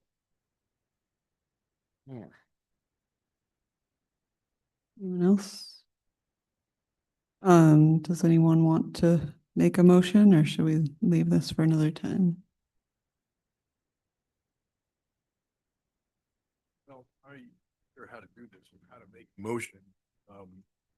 Yeah, we want signage, move it, get more signage. I think that's basically it. Maybe a bit more specific about what kind of signage, but it would just be a recommendation. Yeah, I mean, I think we could recommend like, bikes may use full lane, Sharrow, a pointing towards the bike path, some combination of that. And then my understanding, and Ramona, correct me if I'm wrong, is that we would make this recommendation. If it is approved, then it would be given to Director Lamboy. Then I'll make a motion that DPAC recommends the installation of signage in that intersection of Zia and Galisteo such that bicyclists traveling north on Zia are directed to enter the Galisteo bike path via the train station. And that bicyclists traveling on Galisteo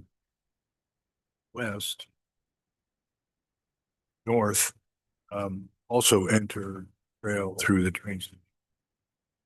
Leave it to the profession.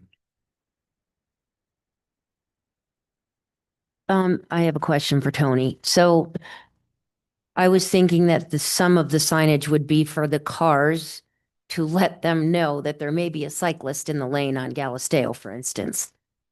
Can we be less specific and just say recommend signage for road users or something, and work with whoever might end up designing it?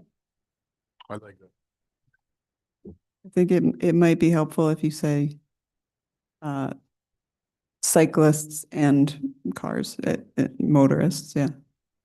Gary, did you have a comment? Perhaps we can make sure that they submit whatever plans they have to the technical review subcommittee. Okay. Tony, would you like to make a new motion incorporating those? Refer to Judith, I think. I will amend my motion to say that BPAC endorses the idea of increased signage that would communicate to motorists and cyclists caution and opportunities in that intersection of Zia and Galisteo.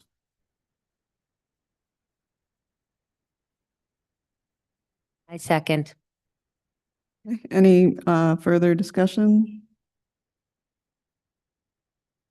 Nope. Can we get a vote, please? Madam Chair, do you want a voice vote or a roll call? Can we do a roll call? Member Bordigaray? Member Gabriel? Yes. Member Gerlix? Yes. Member Pilcher? Yes. Member Pengili?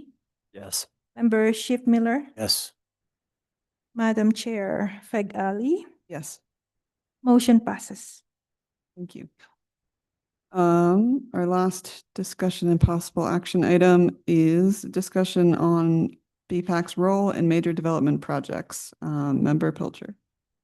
This last discussion was a great illustration of, how can EPAC get involved earlier in the process of reviewing any type of a major development project, or could even be a smaller development project, but that's impacting the adjacent right of way. And take a look at what the impacts might be bicyclists and pedestrians. So that's one thing I'd like to have us discuss. I think it'd be good if we could have more involvement of BPAC, that obviously probably the technical review committee. How can it get involved and take a look at some of those plans as they're being developed? Second thing, which I think Mr. Rogers brought up earlier today too, and I've been thinking about for a while, is also, this is really a major redevelopment project of a private development site, but how do we get involved in reviewing street resurfacing projects? And again, I see Airport Waste beginning, the cones are going up, they're starting to do some work there. Are there potentials for restriping that street, make it a more friendly environment for bicyclists? It'd be good, at least for us, to have some way to get involved in that process.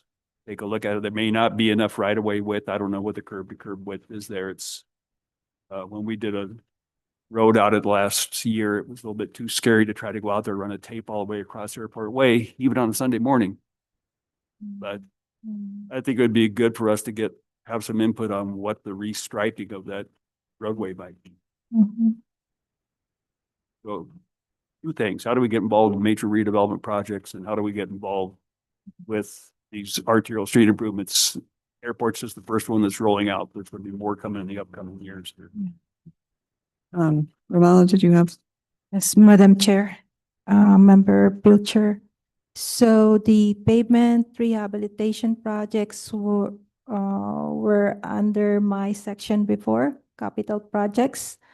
But it was transferred to streets and drainage maintenance section. And we can request our interim division director, Marcos Esquivel, to present to BPAC the plans. What I remember from our former traffic engineer who presented to you a number of times before she left, her plan was to restripe any roads that undergone repavement. So what I understand is our interim division director has hired a consultant to do the restriping of Airport Road. And so at the next meeting, if you wish, if Madam Chair or the committee wishes for him to give presentation to BPAC, we can do that.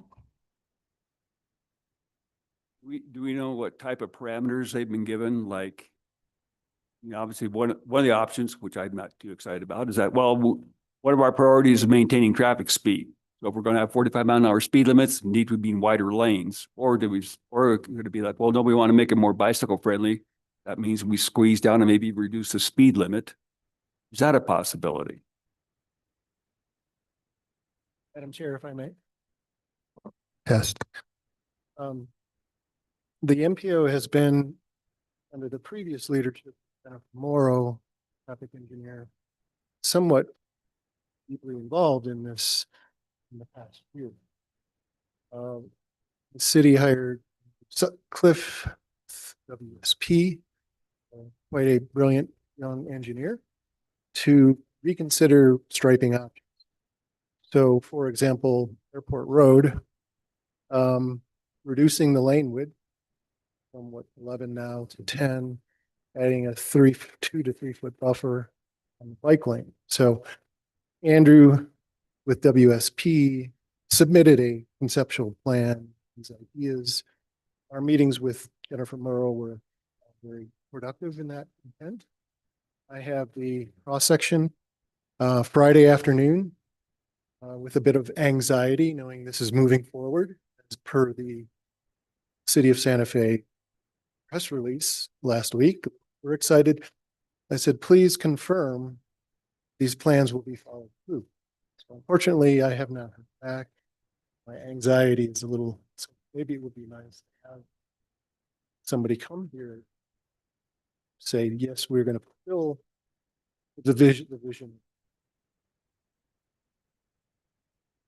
But there's also an interesting point to this entire discussion. who's in charge? And when, and I think you can attest to this, it becomes a dramatically different spectrum of opportunities on all of these things. For example, on ZIA, that was largely an internal engineering, previous leadership decision making.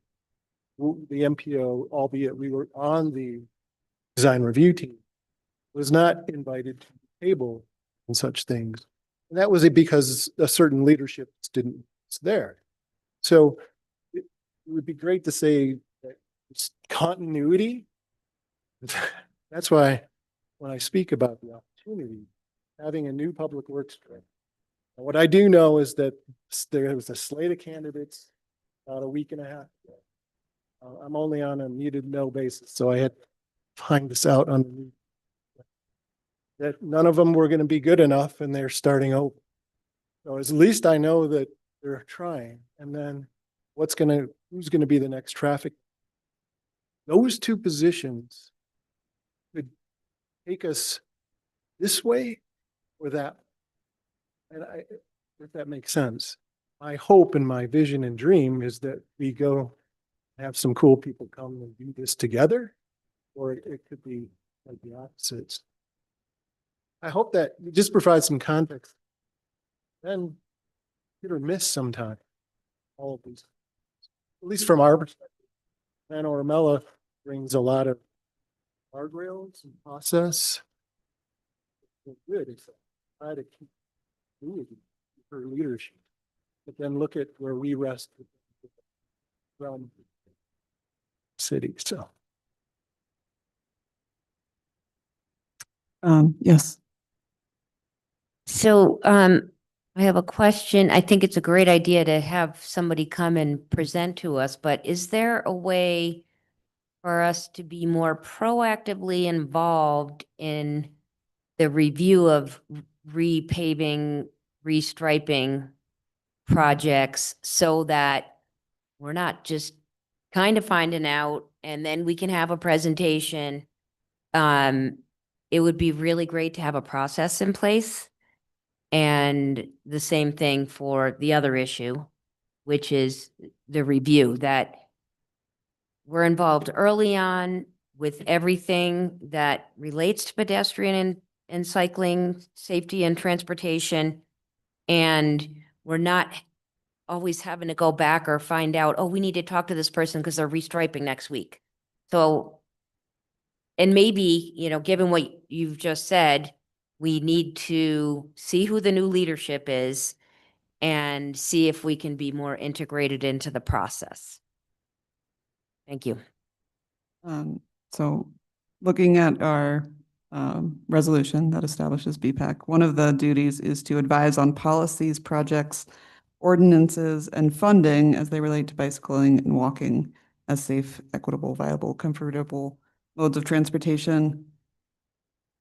I feel like that would be a project. I mean, it says new public works projects in a different section, which you could argue that a restriping project might not be, but there's also a part that just says projects. And I do feel like we could make an argument that repaving or restriping is a project.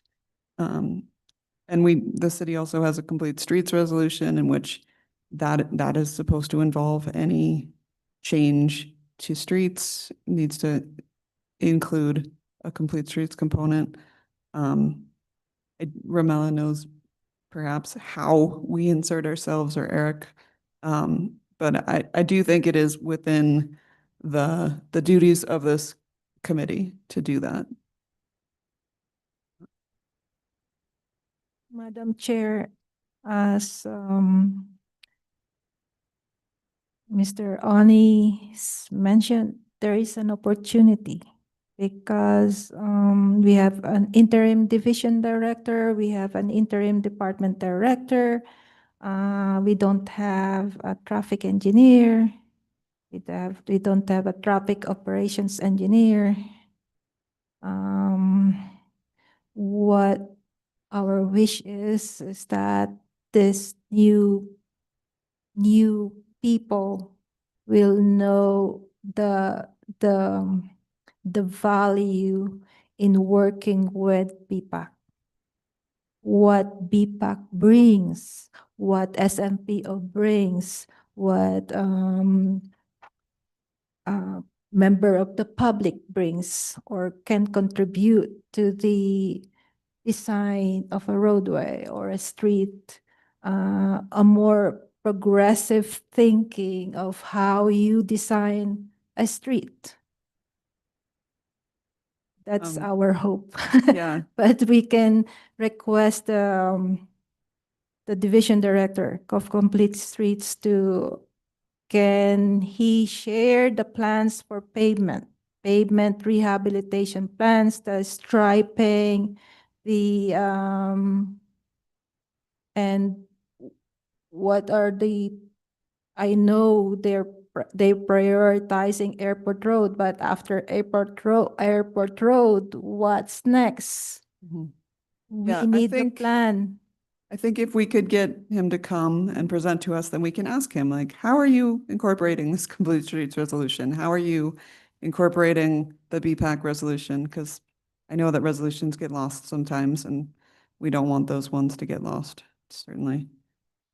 So I think that might be a good way to remind him, if he has forgotten, that those are requirements under these resolutions. Oh, yeah, Steve. So in terms of the other issue of the major development review, about move that we recommend the land use department director include BPAC, maybe could be through the technical review committee as part of that development review. As part of the DRT Yeah. for everything, for what? I don't know what everything is for DR development review committee there, but I assume there's some level where projects small, they're not reviewed by that committee. But I don't know what the threshold is. Eric, do you know? Or Ramella? I'm not, I know, I don't believe they all include roads, but maybe they do. I don't know. Yeah, that's a, Madam Chair, members of the committee, you know, we've been involved somewhat indirectly and directly with DRT, and it runs the gambit projects.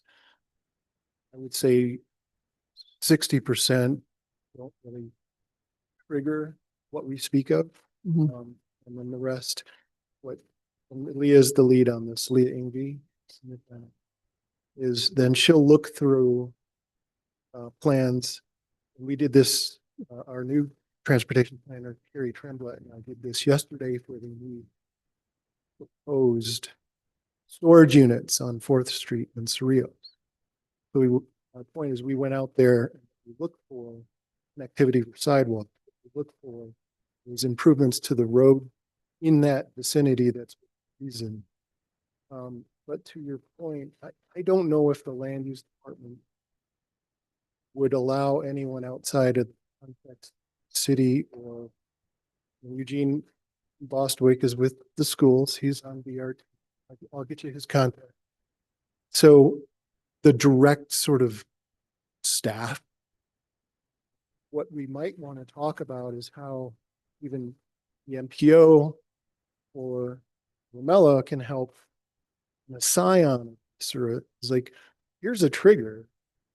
You guys work with us to develop our plans together. We're sort of on our own. Yeah. And one of the challenges that you can probably imagine is as a result of us being sophisticated in the design of roads, is that sometimes we're at odds with our ERT staff as to what you all speak of appropriate. So there's that, just that dynamic there. I'm not saying it's a bad thing. It is a bit complicated. You know, we could talk to Heather Lamboy about what her ideas would be, and then come back to you at the next meeting. So I do believe there's some value Mhm. that you speak of. We miss stuff. Sometimes Leah's out for a little bit. Anyway, but they have another set of eyes for a thing. But what I do know is that land use department is a bit dynamic. They just changed how they do DRT just a few months ago, and Yeah. that's a different creature than it was months ago. So there's some of that. So are you offering to talk to them? Okay. Do we, would you like to make a motion for us to agree to listen to Eric when he talks to them? I move that we ask Eric to make contact with corporate city staff and bring us back feedback at our next meeting, which could include bringing the staff with him. And just to clarify, that's to potentially be involved in the DRT process. Yes. Discussion, Angela? Mhm. Just because I work there and know it and the people there, especially Heather Lamboy too. I don't, we wouldn't be granted, we don't have authority, we're advisory, so we would not be added to the DRT team. I just want to clarify that, like we wouldn't be, period. Let's just put that to rest now. So we're not asking for that. Bigger issue is how do we get this information? And I think what would be really helpful is to know, definitely talk to Heather Lamboy at the land use and what do we call it at the city, land use and Land use department. well, thank you. They call it growth management at the county, as if. So I think we should find out what the current channels are, and then we can figure out like, hey, can we be added to the mailing list? Like, how do you guys notify on these things, you know? Because there's their own E&M process and they do signs. What does Public Works do, you know? Just to try to. Yeah. Because prior COVID, the ENN, the environment. Early neighborhood notification. Early neighborhood Certain notification, projects kick that. feedback was included. And for some reason, I never get any notification. Well, for we need to ENN. revive that. I mean, at a minimum, like find out, Yeah, since we're not getting that, you know? yeah. Just just to make our requests a little bit clearer, like the bottom line is BPAC being notified of relevant land development proposals through different channels, from, you know, city notification. I mean, if that was that way before, so it's not a new idea. Tony, did you have something? Eric? Madam Chair, yeah. What I would like to submit to you is you're accurate and DRT is going to, we get the triggers as part of that. What are the triggers? Oh, there is a case that's going to be heard here, and here's the meeting. So what I would submit to other landlords, look, we're part of the DRT. What we'd like to do with your permission, this is a trust issue, but honestly, is that if we share a particular project development process with one of a designee here, would Heather Lamboy be comfortable with? That's the only, like, that's the direction it would be maybe bureaucratically palatable.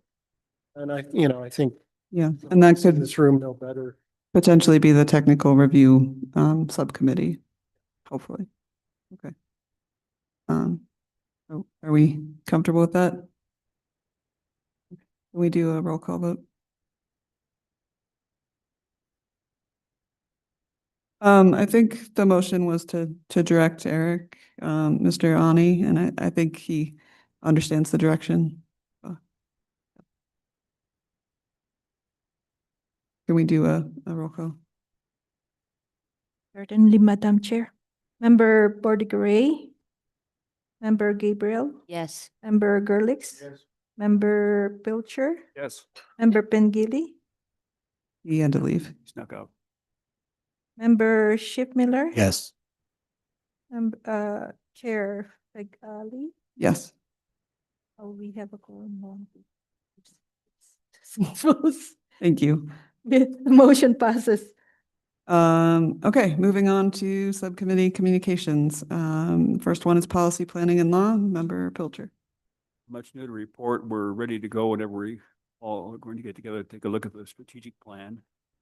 And this is, I'll just bring this up. It's nothing really we're involved with, but as you're aware, on Monday, the Senate's Education Committee did pass the proposed Senate Bill 73, which would add a educational component about vulnerable road users through the driver's education process here in the state of New Mexico. Great, thank you. Promotion, education, and communications, member Gabriel.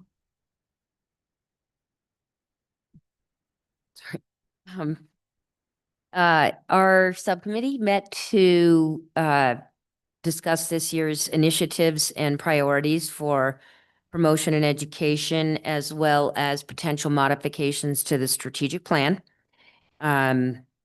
We also, thanks to Tony, will be meeting with Bike Santa Fe and Safe Routes to School and possibly some other partners to talk about collaborating more on education around biking and pedestrian safety. And then the folks organizing Bike Month had their first meeting. I did not make that meeting, but we will be involved in activities around, actually, it's still Summer of Bike, but it looked like from the minutes that there was quite a bit of discussion about there being a little bit more momentum having a focus within a month as opposed to the whole summer. But it sounds like big focus in May and then Summer of Bike to follow. And anybody who knows more about that could certainly correct me. So we will be involved in that as well. That's all I have. Thank you. Great, thank you. Technical review, Gary, member Schiffmiller. I prepared a little summary for you, just what we've been doing since I've been on the technical review subcommittee, since I've been chairing. So I'll go through that. Some of the projects that there hasn't been meetings recently because these projects are approaching completion, but we worked on the Governor Miles Road project. We worked on the I'm having a senior moment. Well, Henry Lynch too, but I was thinking of the road that goes up to Tsuki, Bishop's Lodge. Thank you. Yeah, we worked on that. We're more currently working on Henry Lynch, and right now the proposal is to be the first grade separated bike lanes in Santa Fe. So I'm very excited about that. And there's also a provision to connect with a multi-use trail, the River Trail to the Acequia Trail, so at such time that the Acequia Trail is extended. And I know that Tim and the Conservation Trust want to extend that trail at least to Acequia, the Acequia Trail, at least to Henry Lynch Road, even before the rest of the trail comes out there, so we could have that connection. And right now, the proposal is for assuring there is enough right-of-way to expand the sidewalk into a multi-use trail. And I know Tim would prefer to just have the multi-use trail done right now, and there's budgetary reasons why that's been opposed, and that's, I guess, still up in the air a bit. We're also working on rail trail crossings at 4 different locations: at Rodeo Road, Seringa Road, 2nd Street, San Mateo, and at Paseo de Peralta. We're also working on the Acequia Trail extension between South Meadows and San Felipe Road. And what I prepared in the summary, I guess we've already talked about the fact that there's a lot of projects that we aren't given the opportunity to comment on, and that concerns me. And actually, I was going to quote exactly what you did, Section 3 of the resolution, advise on policies, projects, ordinances, etc. And in particular, I could give a few examples. For example, the realignment of the Acequia Trail behind the Mandela School, we never got any word on. And in my opinion and other people's opinion, whoever designed that apparently knows less than nothing about designing bike trails. It's terrible. There's about 4 90-degree turns in about 100 meters. It's really awful. And we never had an opportunity to, input on that. And we could have improved that for no extra money. Another example of where we want input is Fort Marcy Park. There's a proposal now to redo a lot of the infrastructure there that would affect bicycle and pedestrian use. And we've heard nothing from it. And that actually is a public works project. And like you, I agree, we should be able to comment on projects, whether they're public works or any other agency. So anyway, that's my summary. Great, thank you. The next one is Vulnerable User Task Force. I know Member Wang is not here. Does anyone else who's here able to comment on that? Madam Chair, Did she asked me to Great. ask a member of the committee to be the interim chair because she will be on maternity leave for several months. Yes. So there are 3 members now, PPAC members, but Member Schiff Miller is the chair of the technical review. That leaves with Member Gerlichs, but I do not know if you can appoint him at this section because it's not under discussion and Right, okay. So maybe we'll do that next meeting. next meeting, yes. Right. If he is amenable. Or if someone else who is eligible is willing, we can discuss that before the next meeting. The next item is members from staff. Any staff members want to comment? So I just wanted to mention to the committee that as a staff liaison of BPAC, I requested our division director to increase our operational funds. In the past, we had, $1,000 a year that we use for purchasing promotional items during Bike Month and Halloween, trail openings. I requested to increase it to $2,000, not much, but I was thinking that it will aid the bike summit. We don't know if we will get the funding for the bike summit, but I think that 2,000 from Public Works can do it. Also, I submitted a resolution, and I think it was introduced last night, to apply for funding for construction of Henry Lynch from Rufina to Agua Fria. Based on the 60% design with stormwater drainage and the roundabout and the reconstruction of Henry Lynch, we need $10 million to $15 million in construction. When we began this project, we thought we need only $5 million, and that includes the roundabout. But now it's 10 to 15. That's all from me, Madam Chair. Thank you. Thank you. And that was introduced last night. Any other comments from staff? Okay. All right, I lost where I have the agenda. Matters from the committee. Want to start on this side? All right, Gary, go down that way. Yeah, Tony. Just a couple of comments. One, invite everybody on BPAC to Winter Social at Bike Santa Fe that we heard from you February 28th. On February 25th, at the same location, we have folks that are interested in promoting cycling education. This will be a combination of Bike Santa Fe board members and BPAC members at the same brewery. new one. Other, I had mentioned cinders on roads, and more in the context of keeping that resolution. Mhm. Pass a resolution right here.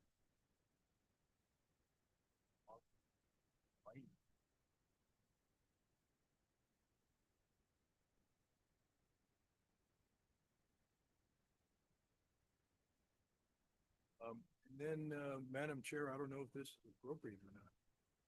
For a little bit of work. By your Judith, you have anything? Angela?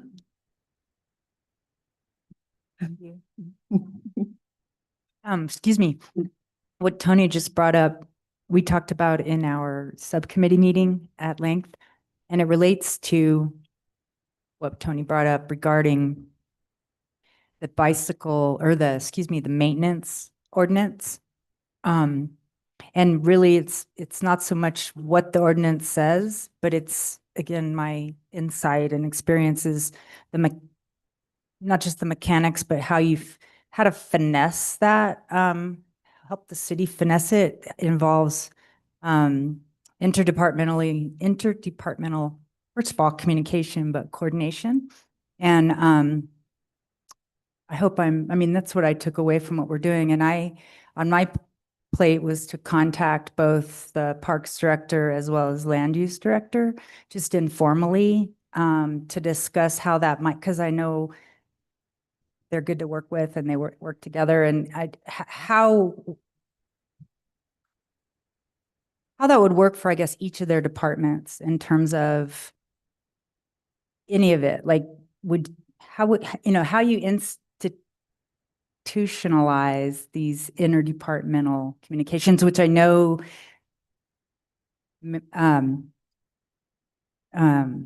our chair, Miguel, I'm blanking on our mayor's name, Mayor Garcia, thank you. Gee whiz. But that's a theme of his, and it's one, it's one of age.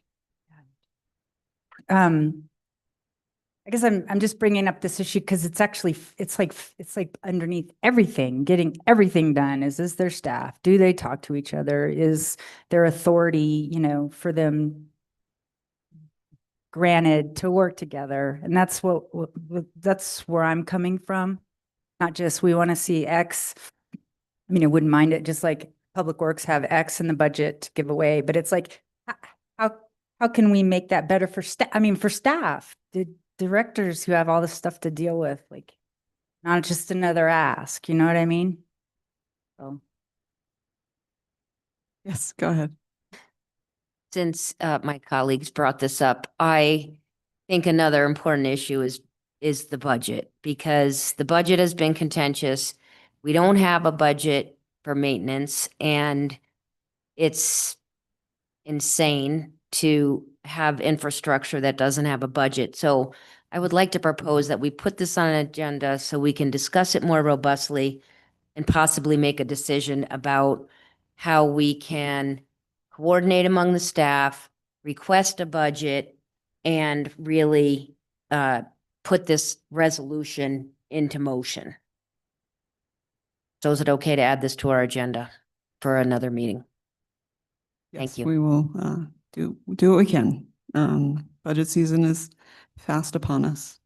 Anyone else change their mind? Okay. Matters from the chair, which is me. Okay, so a little bit about me. I am a cyclist. I live near the rail yard. I work in this building. It's about a mile. I try to not drive. Sometimes it's not possible, but yeah, I was one of the main things that I went after when I was elected was being chair of this committee. So I'm very happy to be here. I think this is one of the more involved committees as far as members go, and as far as subcommittee members, and everyone is, very, very involved. We have all these groups from throughout the city who come and report to us, and I think this is a great place where we can collect our efforts and move them forward. And I think it's been really successful. We have all these trails that Ramela has told us about that are new. I think we can do a lot more. And I think with the resolutions that have come out in the past few years, if we can get them acted upon, we can do that. So yeah, I would like to increase safety for biking and walking, increase the percentage of trips that are taken using active transportation and transit. And to implement a process where we have the new street designs, where road safety is a major priority in our renovations and design work. So in that matter, last night, the city council, the governing body voted on our city priorities for the next 4 years and our budget priorities for the next 4 years. And one of the 3 priorities was public safety. And included in that specifically was road safety for all road users. As you probably know, we've had several traffic fatalities already this year. We're at the middle of February.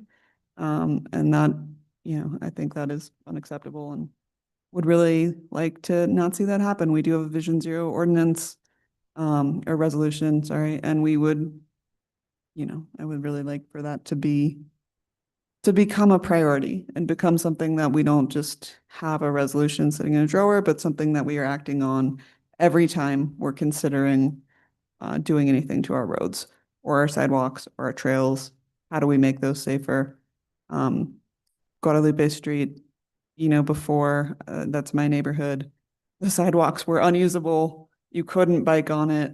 And now it's not perfect. I do have a few issues with not being able to make turns onto side streets, which is bizarre. But other than that, the sidewalk is great. The bike lane could stand to be cleaned, but it is, much, much safer than the previous iteration. So I'm really glad that that is now part of our stated priorities. And I'm hopeful that with that, we can try to get some of this budget money towards transit, towards road safety, towards, making this committee being able to do the things that it is tasked with doing, which includes, education and putting on events and, getting the word out. Another thing I have been working on, which I know you all were working on before, is getting funding for bike racks, which is just not in the budget anywhere. It's not part of maintenance. It's not part of capital improvements. So I'm working on that and hopeful that we can at least get some bike racks installed here downtown around the plaza so that when we have our summer concert series and there are bikes locked to every tree and every pole, some of them will also be locked to bike racks. So that's something that I'm working on. As far as the bike month update, you had asked, I was in that meeting.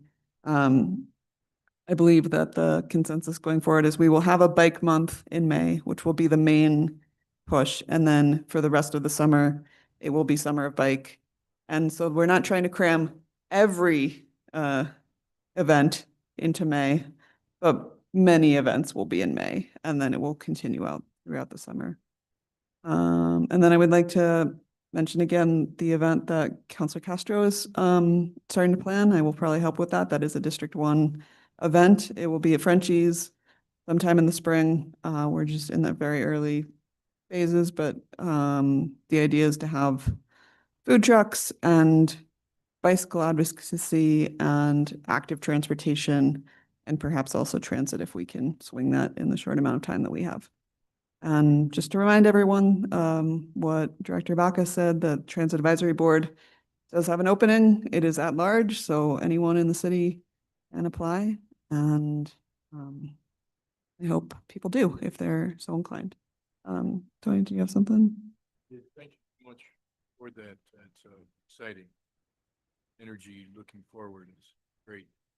On public safety, I just wanted to remind everyone there is a Senate bill in the legislature, SB 73, which is targeting more education about vulnerable road users.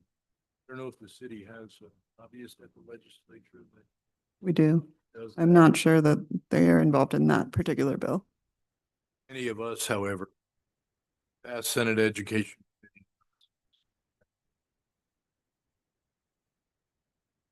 Right.